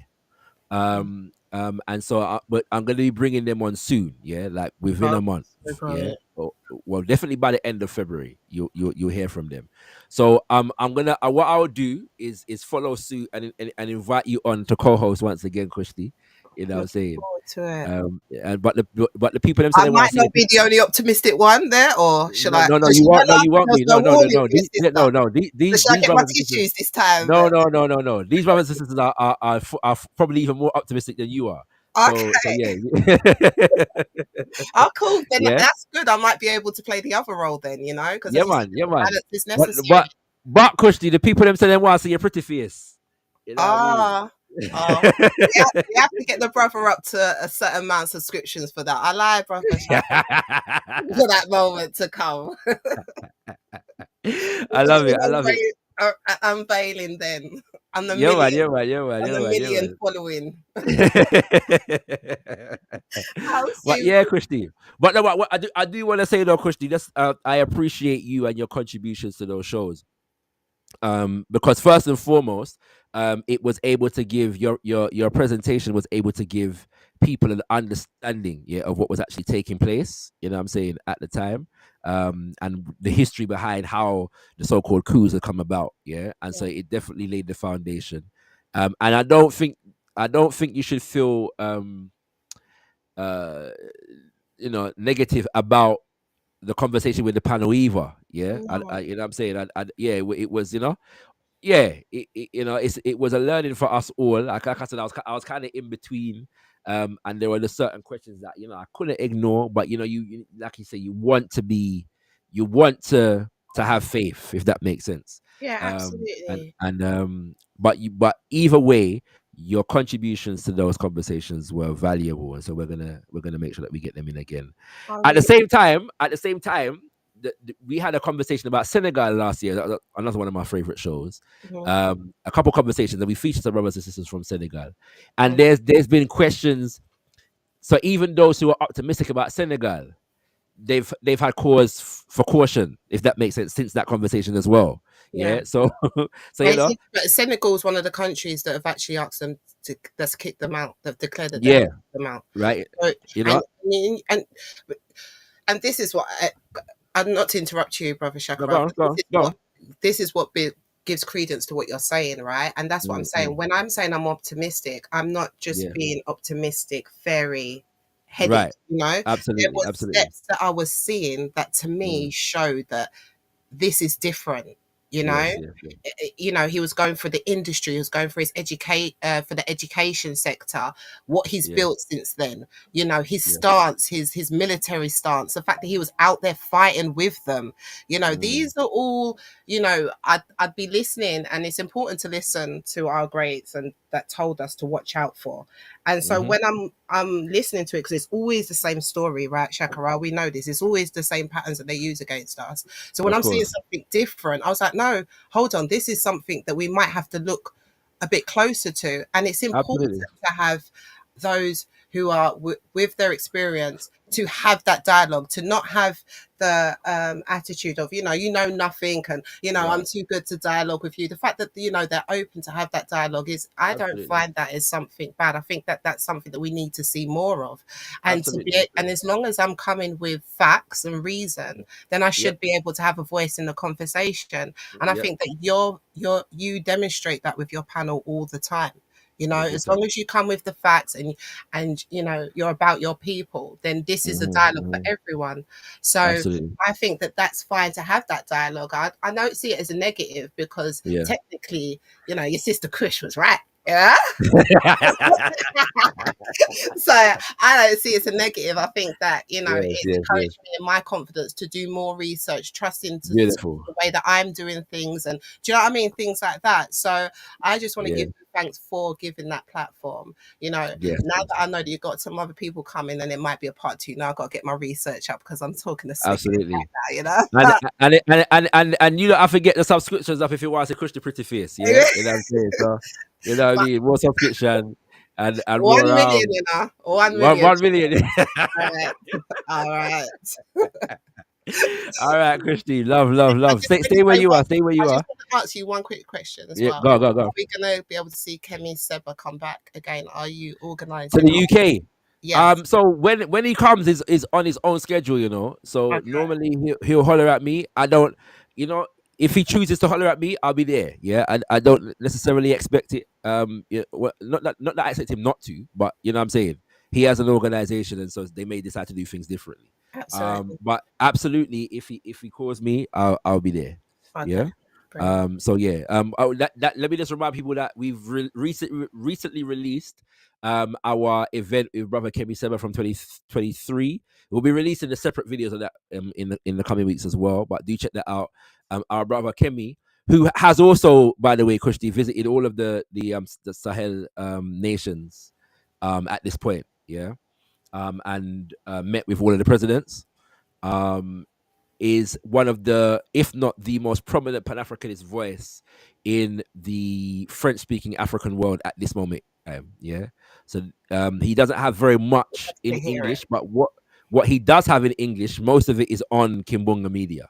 Yeah. Literally, if not 99.9%. Right, you know what I mean? So yeah, you know, we're blessed to have that be the case in one sense, but in another sense, we just want to spread the work of our brother in whatever language, to whatever platform, you know what I'm saying? Absolutely. So we give but give thank thanks you for letting me know that as well, because I was thinking that quite recently, and I was thinking to myself, I'm sure they have, because even, you know, again, I don't want to say too much, because if you're there, you're there, but you know, I don't want to say things that, you know, I don't know what's been edited out from that meeting, but from when we were there, a lot of things got said which I liked to hear. Do you understand? Yes, that absolutely. on the ground, one away privately, one's the ones who should be meeting up, are organising, and do you know what I mean? As a UK representative, you know, they know that Kimbunga is there, and it just, I like that. Shakara feels good. Yes, it.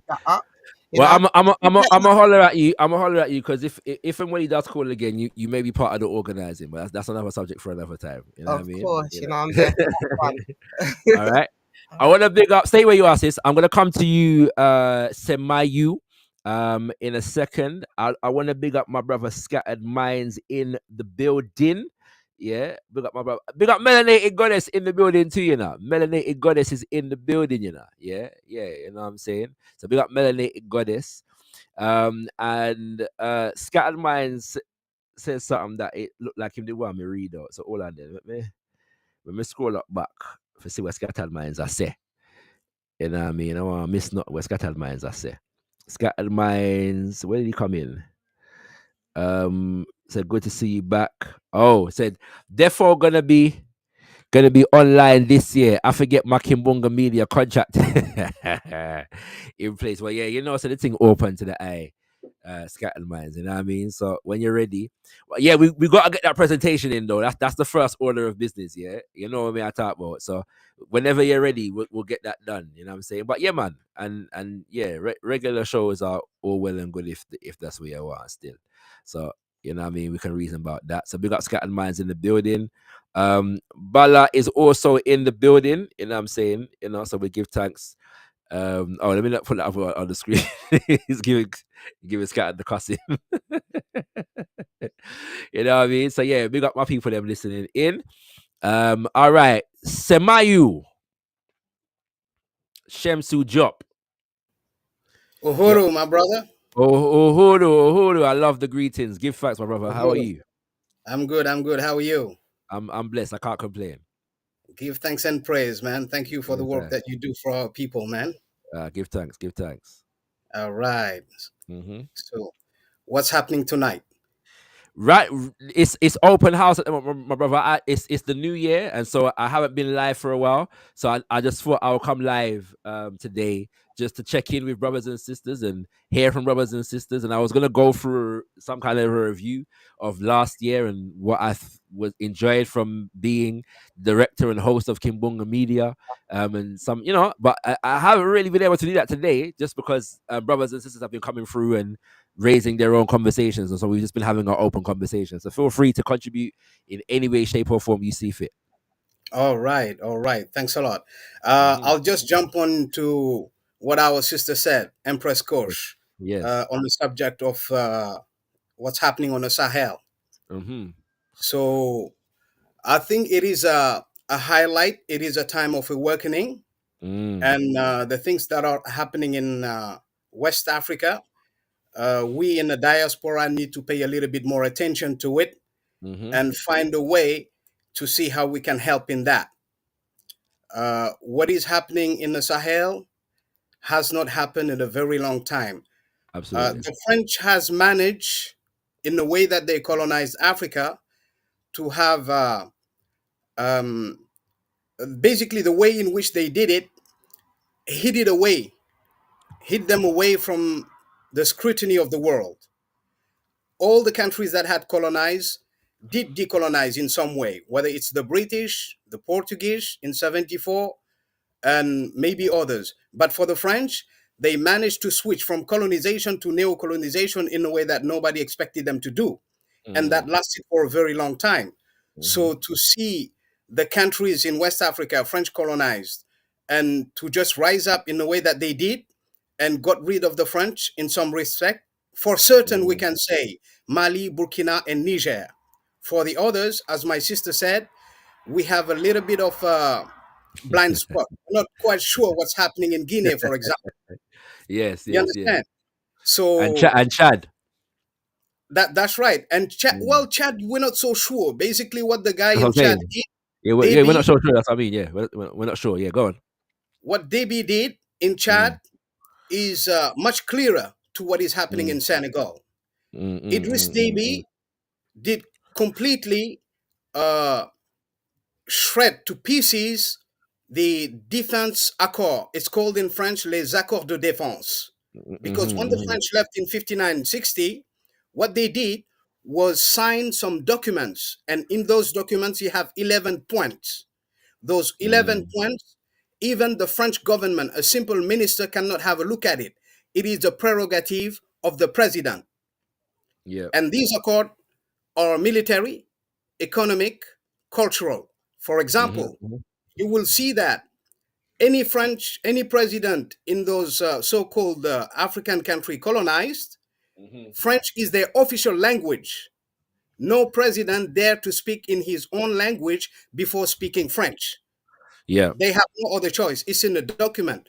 Secondly, one resource found, no other country can have a first pick, except if the French say France. we don't want it, They they want can it. send Yep. it to somebody else. These are documents. Yep. So Déby, he shred those to pieces and he Mhm. gave them a timeline to leave the country.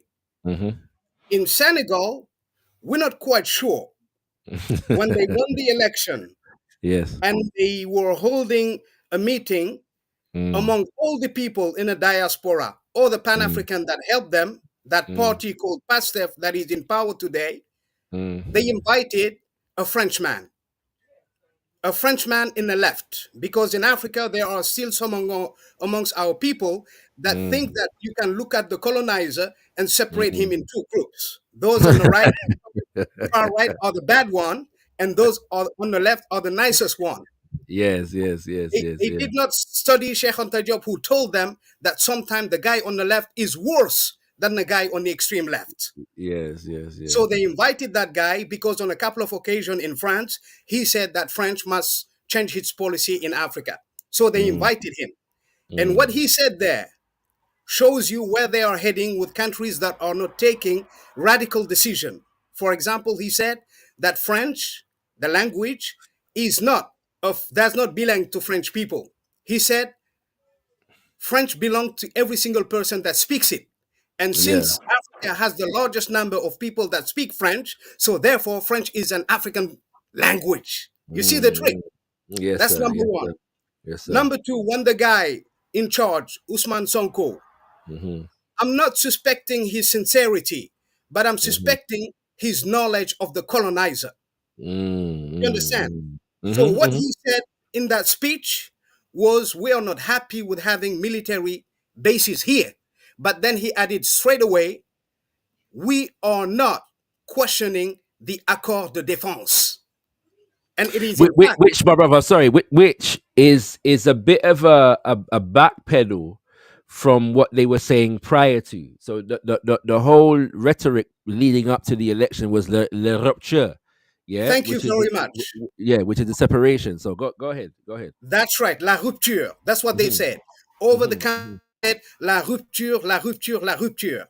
So to see them, number one, invite a French guy, when we know that Kemi Seba stood for them, when we know that Nathalie Yamb stood up for them, when we know the people of Africa Media stood up for them, they could not find anybody to honor except the Frenchman on the left. Well, my brother, not to interrupt you, but Natalie, when Faye was elected, Natalie Yam Right. did put out a message, with a bit of a warning in it, yeah, saying be careful. She said not to become victim to the Mandela dynamic, yeah, where a man comes out of prison, but we Right. don't know what was negotiated behind closed doors. So it's not that she was being completely negative. She was just saying, yeah, we have to watch this one carefully, because it's not a normal circumstance for a man to come out of prison like that and then sweep to the presidency. She So did. yeah, she did put out that warning. Yeah, go ahead. She did. She's an incredibly good analyst, Yes, and she yes, yes. understands France in Africa. And Right, right, Senegal right. is a case that is particular. Senegal was the gate through which they came through. Yes, sir. Yes, sir. Yes, Senegal sir. was the place that they trained the first tirailleurs Senegalais. These are Yes, sir. Africans who were kidnapped, or the kings or the chiefs were threatened. If they give not away soldiers, their children will not be given back to them. Yes, sir. You understand? So there is a sir. superstructure that is in place that has drowned the collective consciousness of the Senegalese people to have that particular sentiment for the French. So even the elite that want to get rid of the French, there are some hurdles they have to They have jump to over overcome. Yeah, in no, the country. absolutely, my brother. I think it was Brother Sekou who, one of our presenters. I'm not sure if you've seen Brother Sekou present on here before, Yes, I but he have. made the point that Mali was the military center of French neocolonialism, that Cote d'Ivoire was the economic center of French neocolonialism, and that Senegal was the cultural center of French neocolonialism. And if ones and ones understand the history of West Africa, what I've just outlined would make sense to you in terms of how the French have held onto their neocolonies there.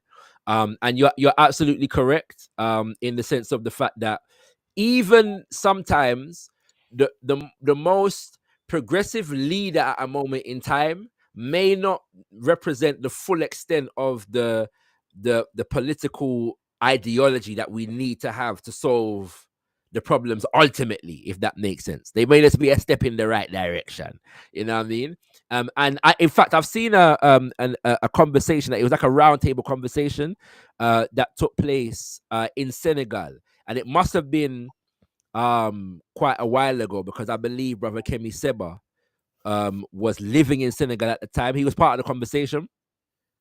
And Usman Sonko was a part of the conversation as well. But I'm saying that it must have been a while ago, because this was before, it would have been before Brother Kemi was deported, from Senegal as a result of his work, his organizing work in Senegal. And I don't remember the full, I was able to get a translation of that part of the conversation. I don't remember the full details, but Brother Usman Sonko was asking Brother Kemi a question. They were both agreeing on the need for a proper Pan-African analysis, and to raise the awareness of the history of Pan-African political liberation fights on the African continent among the masses of the people. But I think, from what I remember, Brother Usman Sonko was not fully understanding Brother Kemi's emphasis on the issue of race and culture.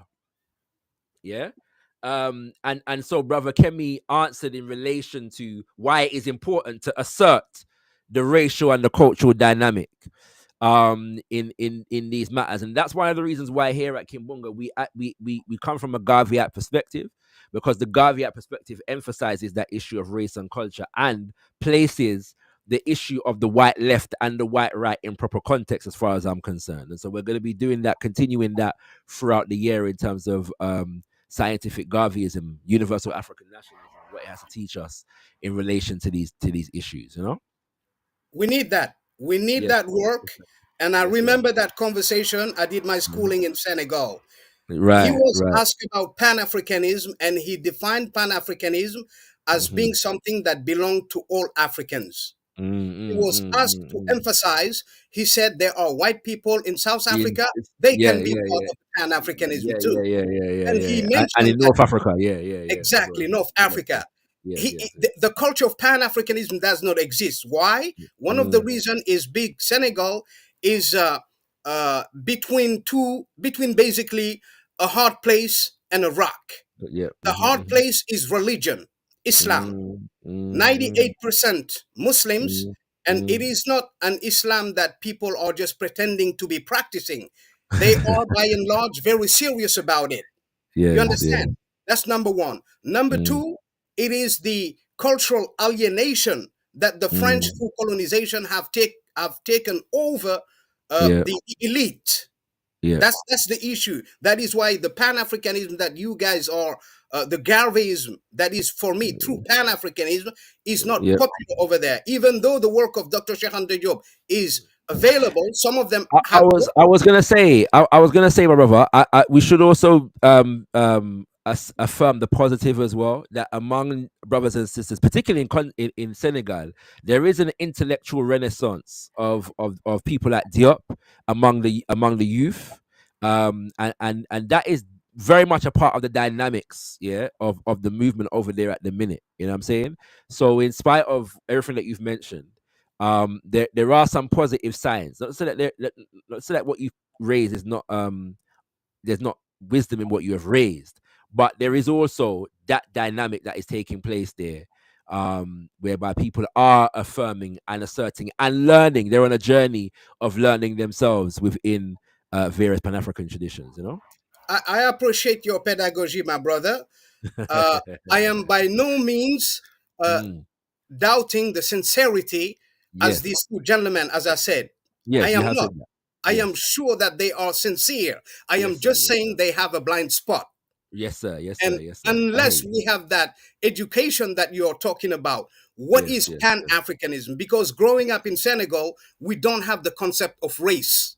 We do yes, not yes, see yes, a white yes, person as an enemy. And I keep yes, on yes, yes, reminding them every time I have the occasion of yeah, discussing with one of them that yes. we are not saying hate white people. We are saying to Mm, you, when you have mm, gone through 400 years of slavery, you have mm, gone through mm. 100 years of colonization, you have Yes, sir. gone through 70 years of neo-colonization, at some Yes, point sir. you have to stop and look at the people you are dealing with as a group, not Yes, sir. individual. I am sure Yes, there sir. is one white man who is kind over there, but I am saying to you that as a group, as a culture, Yes, what yes, they yes. produce is based on your domination and Absolutely. exploitation. You Absolutely. understand? That's Yes, all sir. I'm saying, brother. But thank you very much. I appreciate No, your work. brother. All right. I'm appreciating you, and I would love you to continue to stay tuned into Kimbunga Media. It is voices like yours, yeah, that are going to help us to develop and grow lasting and meaningful Pan African media in this dispensation of time. So, thank you, my brother, for your pronouncements No and your worries. insights. And it sounds like you are of you are insightful enough for us to invite you on as a guest at some point as well.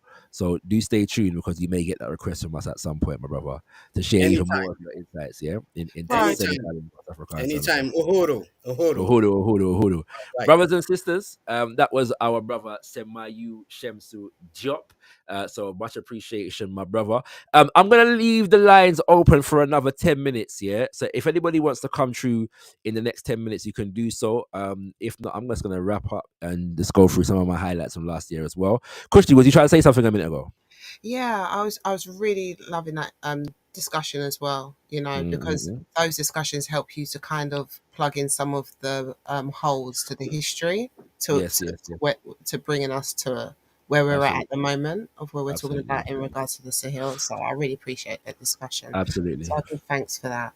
Give Um, thanks. and also the brother came on saying that, we in the diaspora should be of support. And that was one of the things that I'd mentioned at the beginning, but I guess I understand now that maybe I was a bit too soon, right?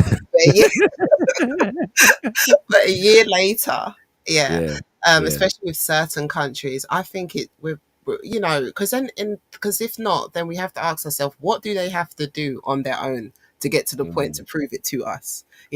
Because yeah. to actually prove and get to a destination, we are looking at an end goal. And some Yeah. of us Yeah. might not even be alive to see that end goal for it to get there. Although the way they're moving, the way that they're moving is brilliant. Mhm. What they've achieved in a year. Mhm. So Mhm. maybe another question could Okay, be, at peace. what Can you guys hear me? Yes, yes, we can hear you. We can hear you. I'm having the same problem as the brother. oh Oh I no. can see you man. talking, Shakara. I can't.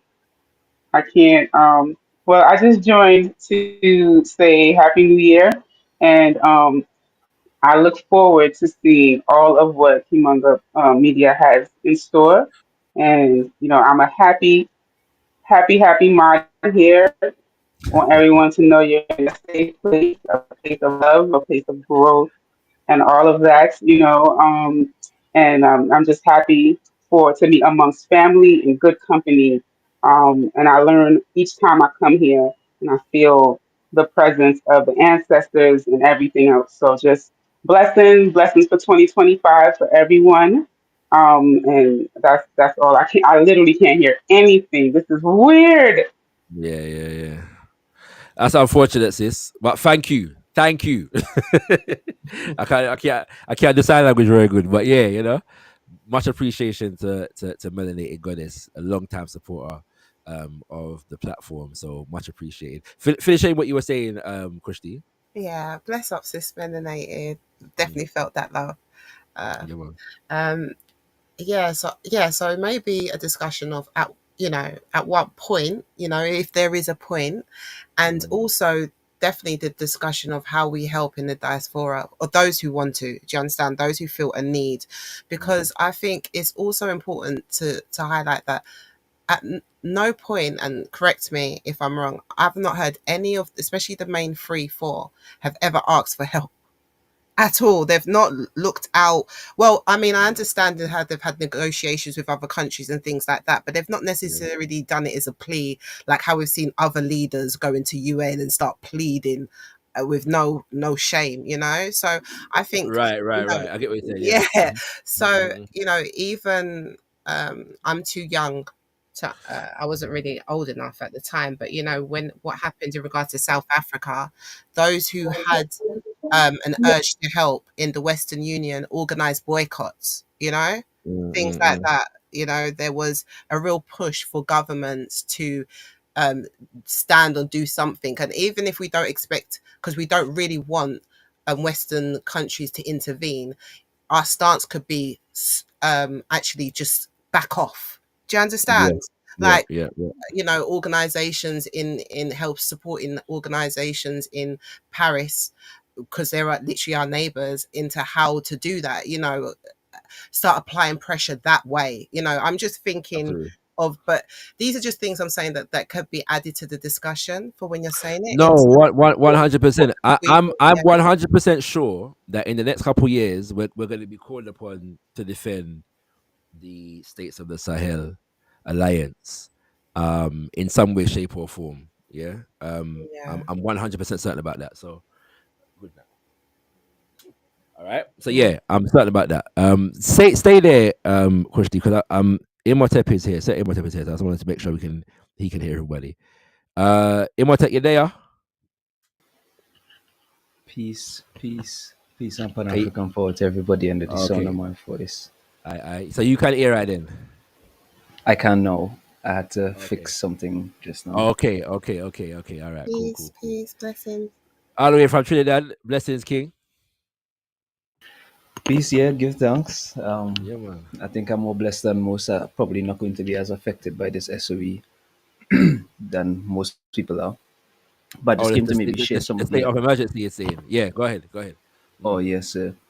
I mm, just came to share maybe some of the pictures I shared with you before you yes. ever have the show, so that folks don't leave without some information about it at least. Give thanks. Give thanks. Give thanks.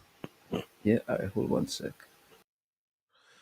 So yeah, brothers and sisters, for those who are not aware, um, Trinidad is currently existing under a state of emergency that was declared 2 days ago, I believe, um, and in response to what is considered to be violence, yeah, in the nation. So, Set Imhotep is sharing some information with us regarding that situation. So, go ahead, my brother. Feel free to break it down for us.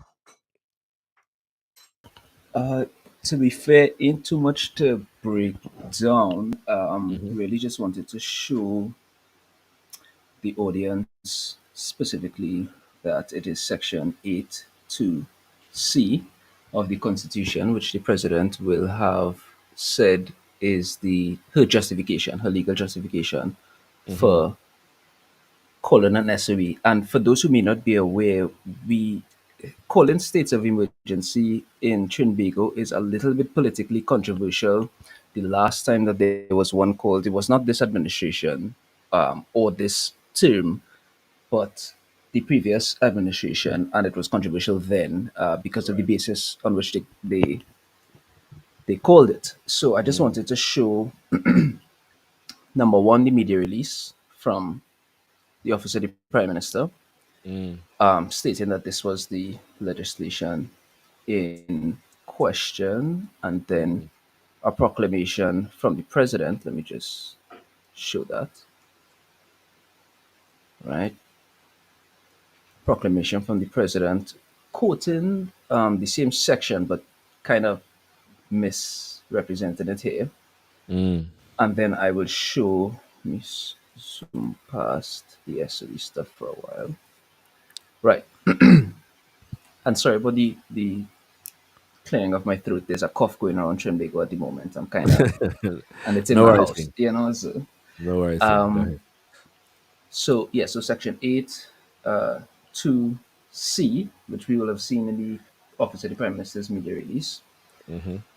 the a proclamation, which we saw as well, may be made by the president under subsection 1, which is this one, which he also quoted, shall not be effective unless it contains a declaration rather that the president is satisfied, and see now here that action has been taken or is immediately threatened by any person of such a nature and on so extensive a scale as to be likely to endanger the public safety or to deprive the community of any substantial portion or any substantial of the portion of the community of supplies or services essential to life.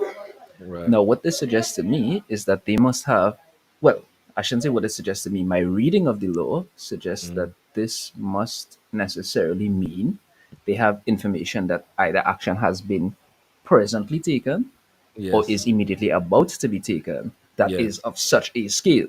Yes. Now, Mm-hmm. what I will say is that the information I've heard coming out from the government suggests the distribution of firearms Yeah. in in the underground is why they are doing that. Okay. But we have no overt, at least I have been privy to no overt statement of what exactly is the thing. It Right. is the particular exercise or the particular threat which they have preempted with the state of Yeah. emergency, Mm. as well as because I think it ends in 6 weeks, and then it's up for This the I'm state trying of to remember. emergency is scheduled for 6 weeks. Yeah.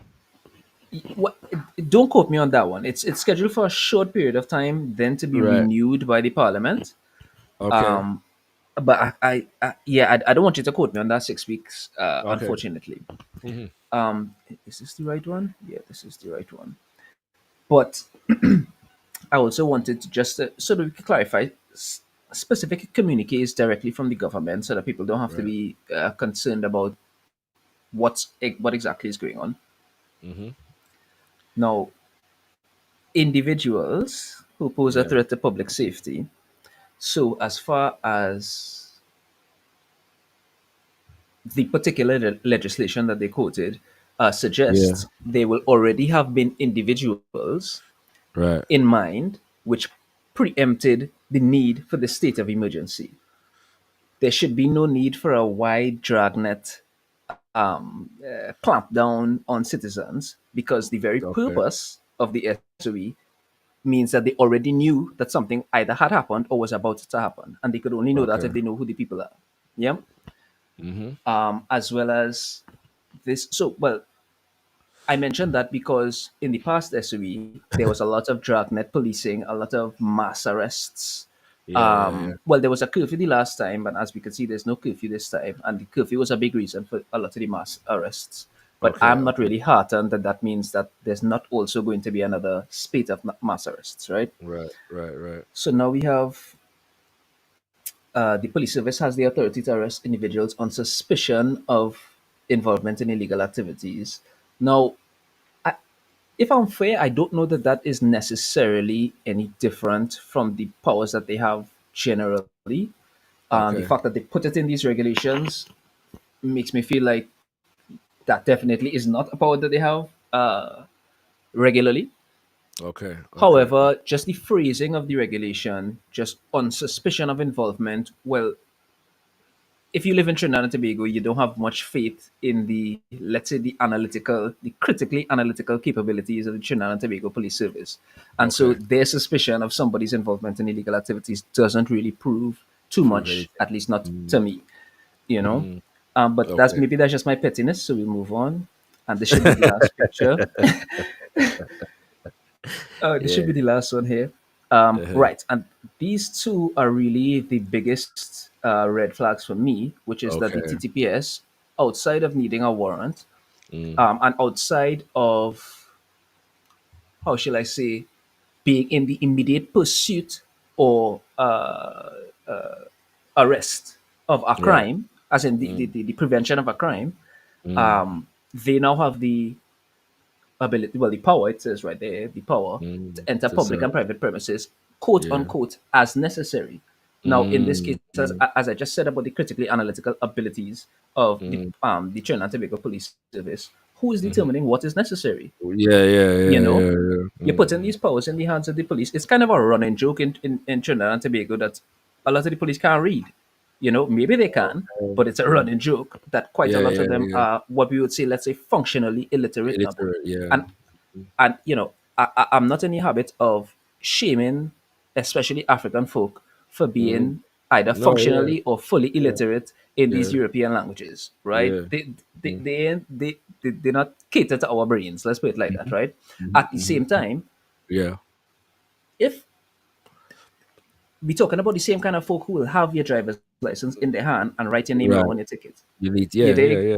Mm-hmm. Mm-hmm. I don't necessarily want to put the Yeah, power of home invasion in these folks' yeah, hands. yes, Yeah. yes, yeah. Mm-hmm. And then, as you were speaking about at the very start of the show, that the members of the defense force now having similar powers underneath the SOE as Yeah. the police service. Now, you spoke about it in Western countries. As far as I am aware, our army, the very nature of them, it happened in the last SOE too, the very nature of their new powers being granted on this SOE belies or illuminates that they don't have these powers regularly. Yeah, Meaning, just as you suggested, the army is mm, not to be used domestically. An yeah, army is for yeah. territorial defense against Defense. external enemies. Or I Mm-hmm. suppose against domestic terrorists. I suppose against domestic terrorists, Mm-hmm. right? But the format of this SOE is basically stating that they suspected everybody of being a terrorist, and so we basically going under martial law, Yeah, right? yeah, The yeah. army is going to be out on the streets patrolling with the power of arrest. That's to Okay. me, that's martial law on its face. All right. So that's about the end of it. Yeah. Yeah, yeah. We'll keep an eye on the situation. And as yeah, so and as you know, we'll facilitate some conversation around that as well. You know what I'm saying? To keep an eye on it. But it sound like them conscious and them no affect the carnival set. You know what I mean? It's Yeah, and yeah. I don't know when I some. hear 6 weeks, I'm thinking that's just before carnival. Yeah, I heard. I saw a headline actually. I didn't buy the paper, so I didn't read the article. But I Yeah, saw a headline stating that no, the SOE is not going to affect Carnival, and yeah. maybe that's a big reason that there aren't any curfews in this SOE. Okay, okay, okay, I can't okay. imagine how it's not going to affect Carnival Yeah, because yeah, yeah. anyway, maybe I'll save that for the show. Yeah, we'll see. We'll see what I go on, Well, one thing we can I'm hoping to hear some sweet, soca tune about this situation, yeah. That's one thing we can hope for at the very least, you know what I mean? So yeah, somebody gonna do some tune, about this thing. But yeah, give thanks for that update, brother Set, you know what I mean? So yeah, brothers and sisters, state of emergency in Trinidad, and we're gonna do some more shows around that little more and delve into Wagwan because it's all wrapped up in the political system, and the nature of the political system and the interests, of those in power, and around it. So we give thanks for that insight there. So, right, brothers and sisters, I'm going to wrap up the show now. So let me say goodbye to brother Set, and goodbye to Empress Kush. You know what I mean? Big up yourselves. You know.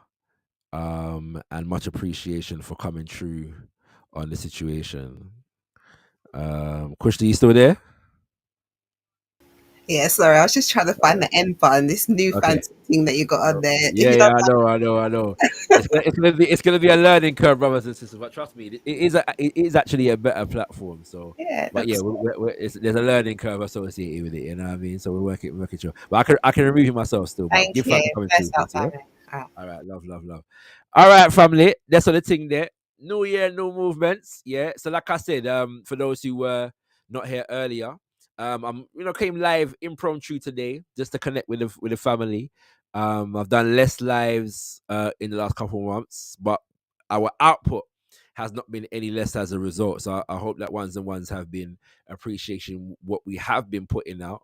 And I know that you've been watching because the numbers suggest that you have been. So much appreciation for that. I would like to just big up for last year. I want to big up. I'm particularly proud of the work that we did around IET, and the situation in IET. That will be an ongoing work. Yeah, you know what I'm saying. So do stay tuned for more. We're keeping in tune with Wagwan in our IET. I saw a headline and I need to delve into it, that the current head of the interim government has reignited the call for France to give back the funds, yeah, that they were able to coerce out of the government in 1825. Yeah. Now Mia Motley, president of Prime Minister of Barbados, is the chair of the CARICOM, the Caribbean Community Commission at the moment. And so I am waiting patiently,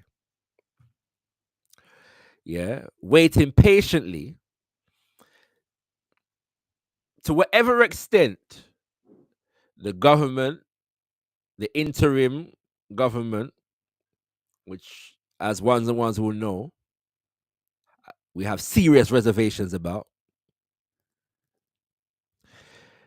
But to whatever extent that call is put forward, I'm waiting to see a statement from CARICOM in support of that demand. I wait upon it. I'm going to leave that there for now. However, I want to give thanks for all of the guests, that we had in our We Stand With IET series. Yeah. Our We Stand With IET series. All right. We've done 5 or 6 shows. No, more than that. In fact, more than that. More like in the region of 10. Yeah. Different shows last year. Staying in tune with the situation in IET, its history, and so on. So big up to Sister Jemima Pierre. Bigging up to our brother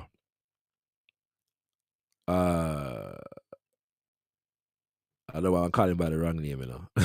All that there. Big up to our mama. Sorry, brothers and sisters. I'm just making sure that I call people correctly. You know what I mean? Yeah, when I want to give him the wrong name. You know? Our brother Kep Heru. Yes. Our brother Kep Heru. Our mama Ezili Danto. Our brother Jafrik Aiti. Our brother, even though we had major disagreements with him, our brother David Comishong, Barbados ambassador to CARICOM.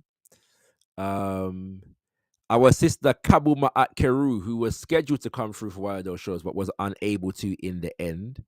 Yeah, I want to big up all the brothers and sisters who came through and featured on that. I want to big up sister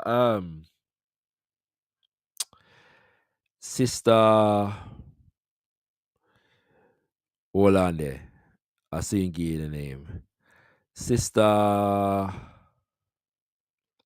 Leslie Alexander, author of Fear of a Black Republic, who agreed to sit down for an interview with us. If you have not checked out that interview, check it out. She goes into the history of Haiti in the 1800s. Yeah.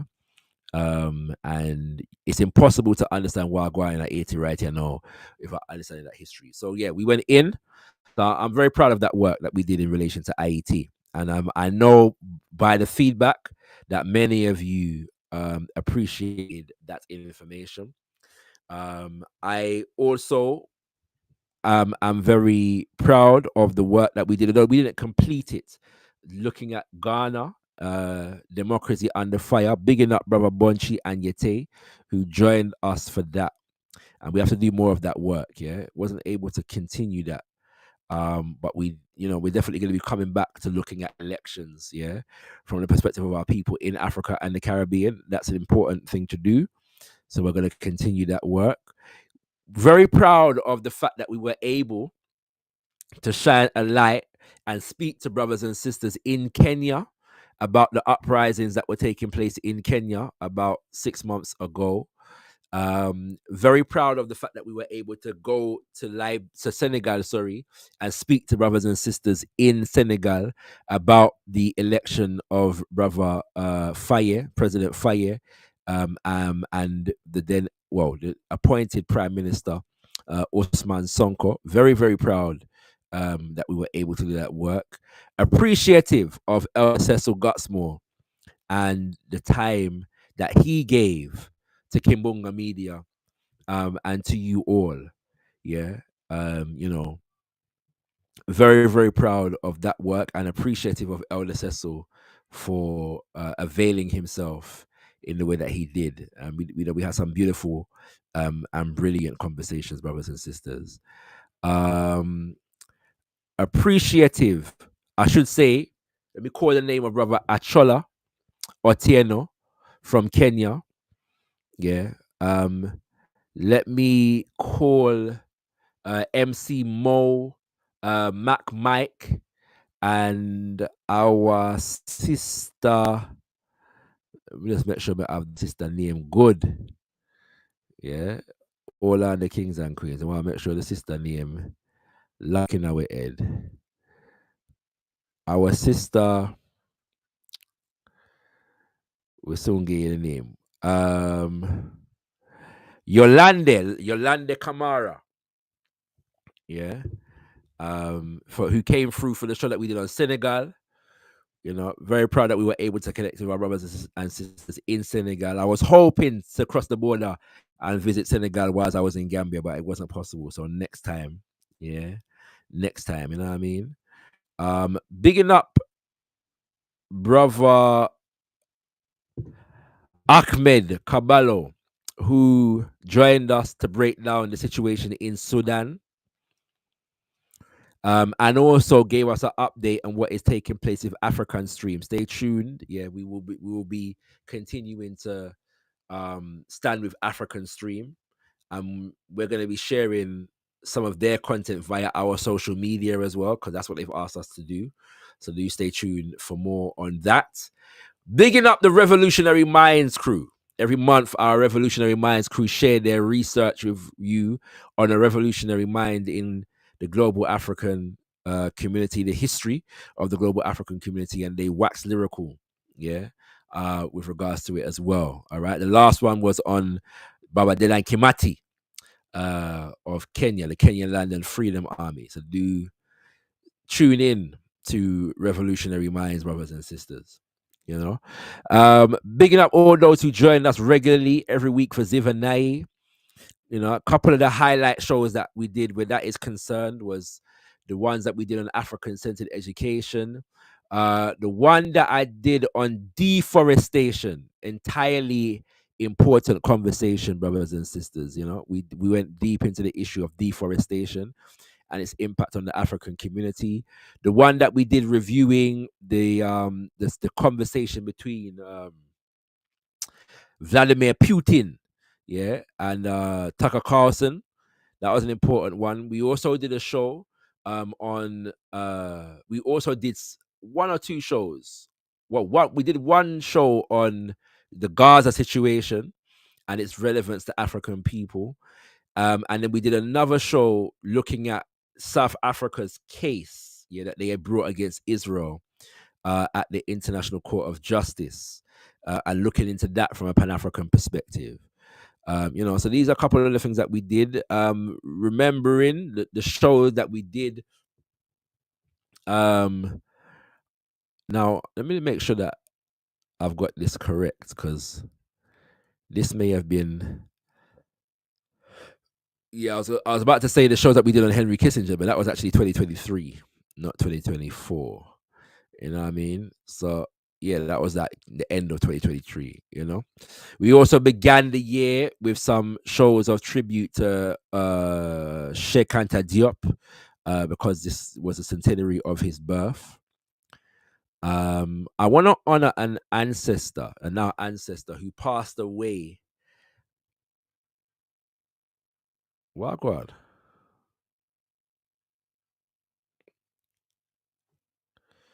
Can I be seen?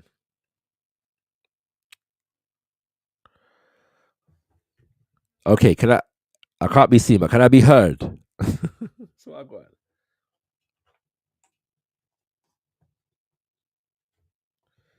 Looks like the thing shut off on me. Can I be heard? 1 2. Microphone check 1 2. Microphone check 1 2. I'm frozen. Okay. I can't be seen, but can I be heard? I see yes, but I'm not sure if that's a yes.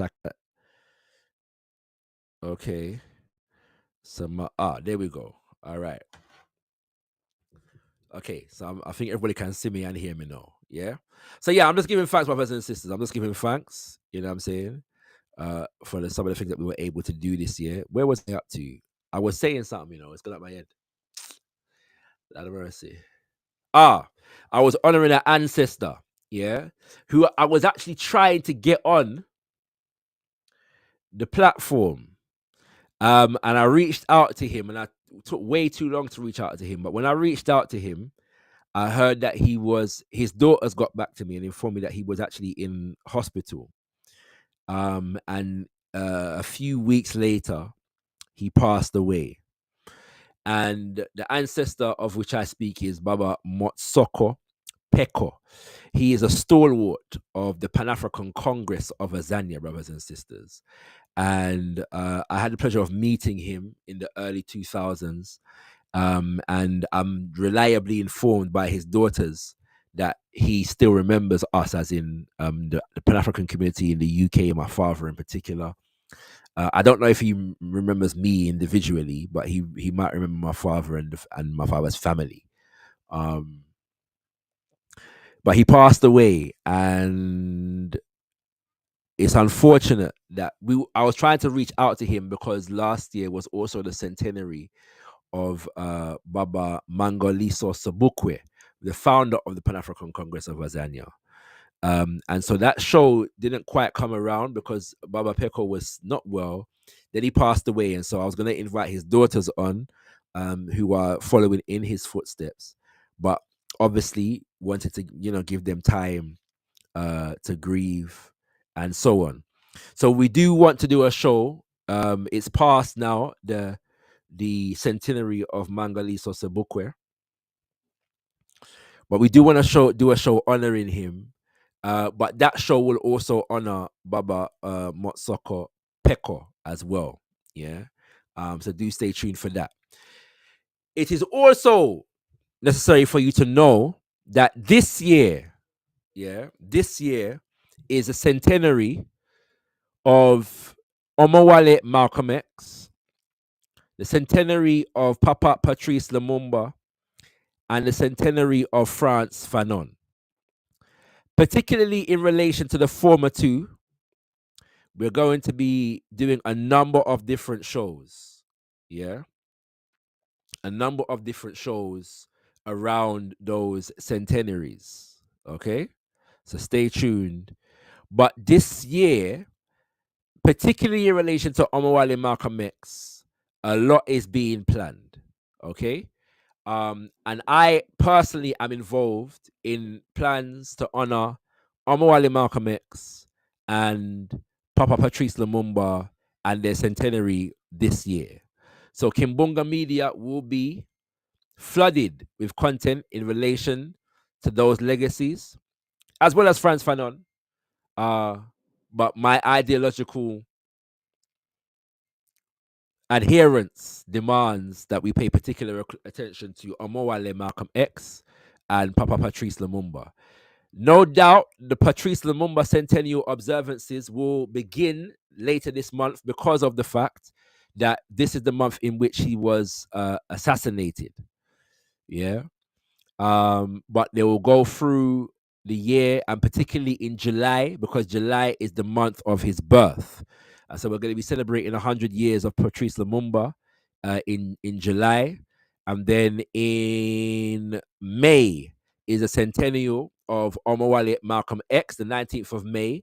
But those observances will kick in really in February, because beginning February, because that is the month in which he was assassinated. And so there are always observances around those times of the year. So I'm putting everybody on notice from now that those centenaries, yeah, will be a prominent feature of Kimbunga Media throughout this year. So do stay tuned for that. I said that I'm going to be probably doing less lives, but one of the things that I will be doing is bringing back the Insight. Yeah, the Insight is a show that I used to do where I'm just breaking down a particular subject. It requires a lot of filming and a lot of editing, but I will be bringing that back, and doing less lives will allow me to put more energy into doing that editing as well. Yeah, so do stay tuned. I'm not going to put a regular time interval on it for now, but we do want to be bringing you the Insight consistently throughout the year, and that's going to be like you'll get an idea of what that show is going to be about. The first one is written, so we're going to be recording it soon, and we're going to get it to you. And I'm sure brothers and sisters will find it interesting. One a big sister,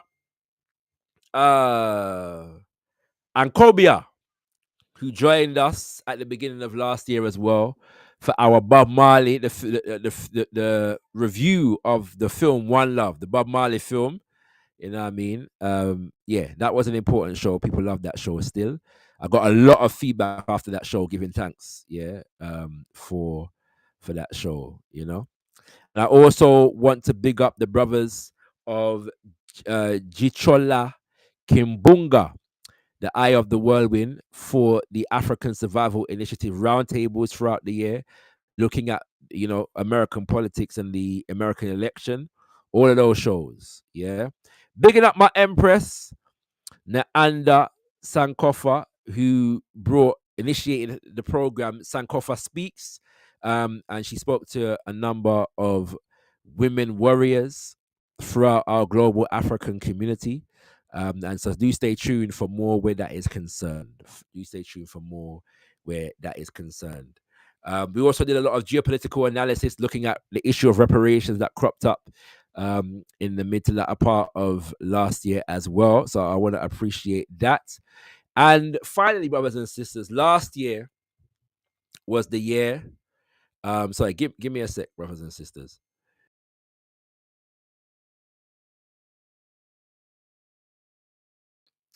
Yeah, last year was the year that we transitioned into being Kimbunga Media, brothers and sisters. Yeah.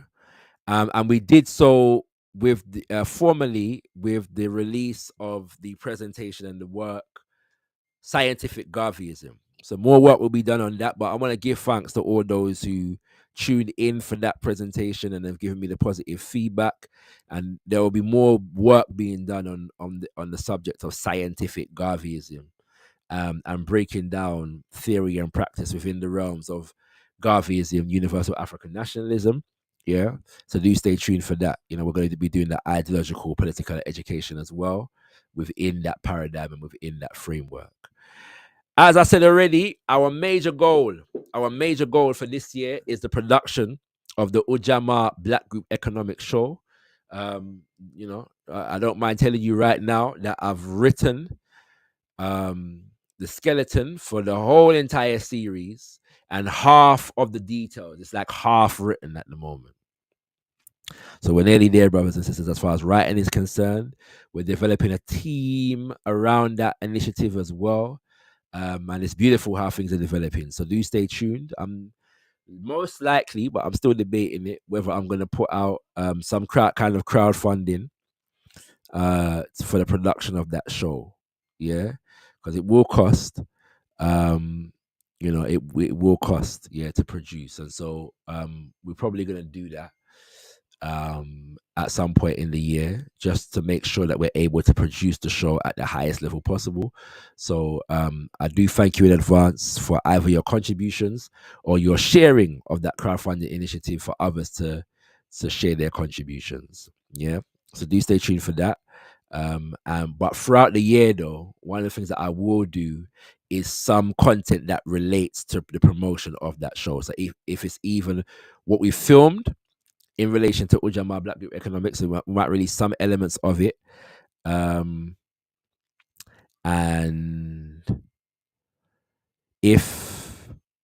also some like just content that is related to it, but it's just a preview of what the kind of thing that we're going to be producing with the Ujamaa Black Group Economic Show. So do stay tuned for that also. Kushti says, welcome to Badas. I'm not even going to explain for those who don't know. Yeah, if you know, you know. Yeah, so I've had some problems watching it, but I've been watching this show. Yeah, we're going to break it down. I'm still on it, brothers and sisters. Yeah, big up Mellow Man. I'm not sure if he's listening. But we're going to break down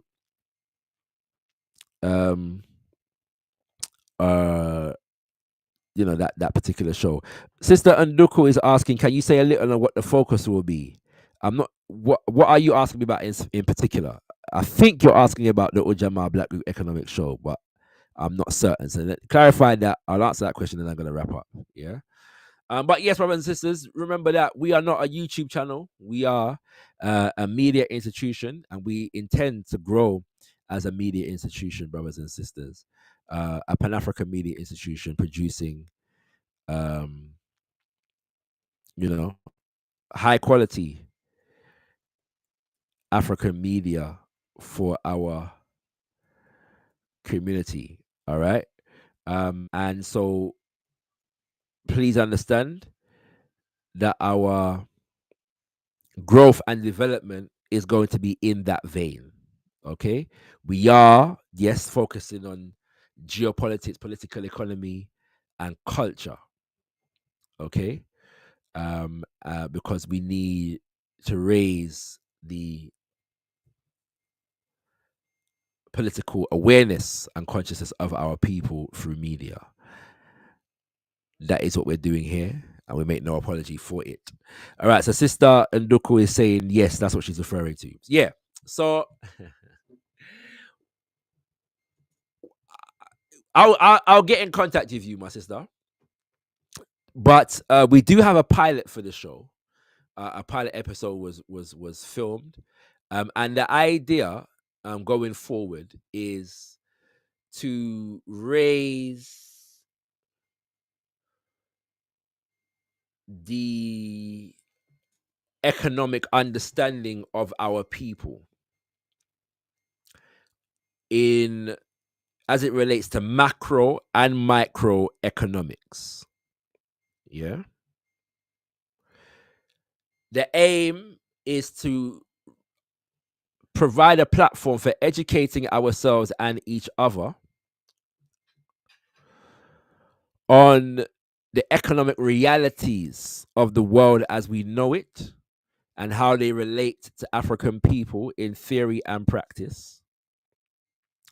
And also to present education on theory and practice in African-centered economics, as well as some generic practical knowledge that we need to have to negotiate the economic environment that we're in at the moment. Yeah. The aim is to take our conversations around economics from a very basic, rudimentary, and superficial conversation around financial literacy and business development towards community development and nation building, to take the conversation that we have around economics from a simple concern with money and how to make it in the global market to a concern for how we develop not just institutions but economic systems. Yeah, that's the Ujamaa Black Group Economic Show. That is the aim of the Ujamaa Black Group Economic Show. Yeah. So I'm actually looking forward to producing and releasing that for brothers and sisters. Yeah. You know, like I said, I'm halfway through the writing, and it's very powerful. It's very powerful. So much appreciation. So yeah, I hope that answers your question, my sister. I hope that answers your question. I hope that answers your question. All right, brothers and sisters, I'm gonna wrap up here. I've been on for 3 hours. I don't mind because, like I said, I haven't been live much, and I won't be going live every week going forward. But we will bring you alive every now and then. So we hope you've appreciated this little conversation, yeah. And we implore you to stay in tune with Kimbunga Media throughout the year 62, 65, or 2025 as regards to the Gregorian calendar. We say unto thee, Tendai Mwali, be thankful unto the Mother, Father, creative life force of the universe. Kudzai Mudzimu Mukuru. We give praises unto our great ancestors. Abibi Tumi, Abibi Fahodiye, African power and African liberation for all African people. Ashe, Ashe, Ashe.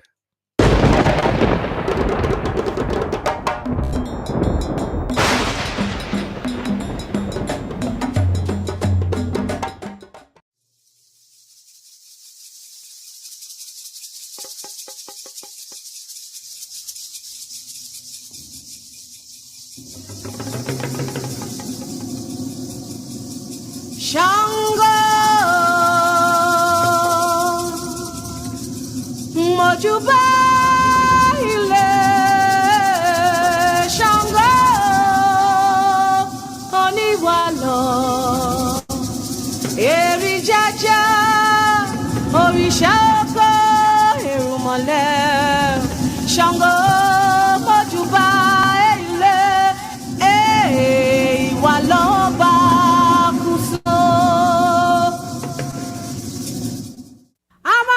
Shango ye ye, Amabu Shango ye ye, Amabu Shango ye ye, Amabu Shango ye ye, Amabu Shango ye ye, Amabu Shango ye ye. Abajagba emi oba kuso, Abajagba emi oba kuso, Abajagba emi oba kuso, Abajagba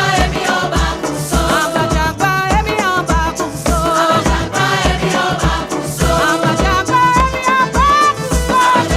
emi oba kuso, Abajagba emi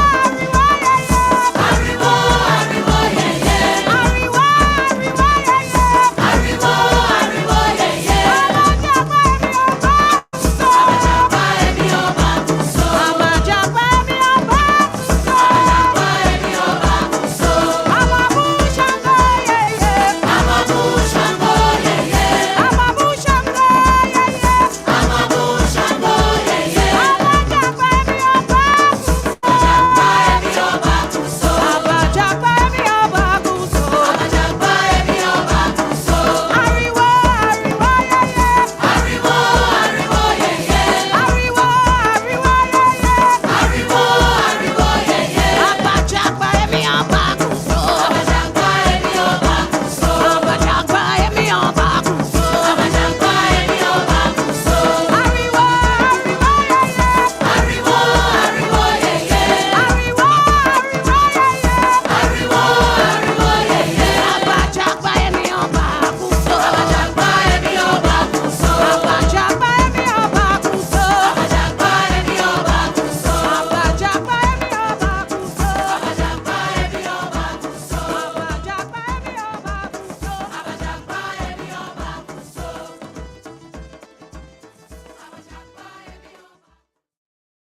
Mina bakabusi nengre,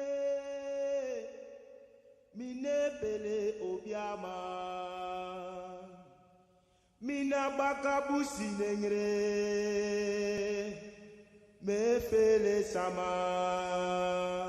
Mina bakabusi nengre, mine pele obiama. Mina bakabusi nengre, me fele sama. Mina bakabusi nengre, mine pele obiama. Mina bakabusi nengre,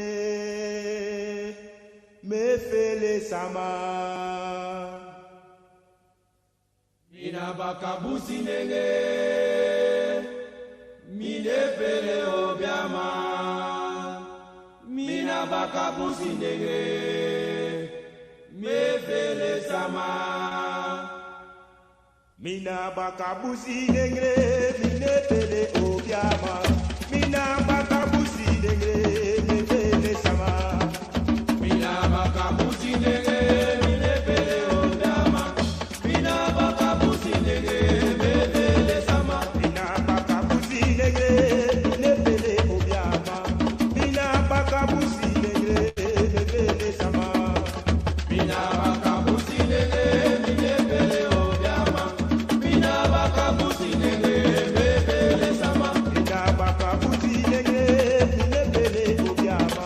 Mina bakabusi nenge, me fele sama. Mina bakabusi nenge, mine pele obiama. Mina bakabusi nenge, me fele sama. Mina bakabusi nenge, mine fele obiama. Mina bakabusi nenge, me fele sama. Mina bakabusi nenge, mine pele obiama. Mina bakabusi nenge, me fele sama. Ayo me fele sama, Me fele sama, mama me fele sama, me fele sama, isa me fele sama, me fele sama, ay mama me fele sama, me fele sama, brother me fele sama, me fele sama, me fele sama, me fele sama, me fele sama, me fele sama, me fele sama. mina bakabusi nenge, mine fele obiama, mina bakabusi nenge, me fele sama. Mina bakabusi nenge, mine pele obiama.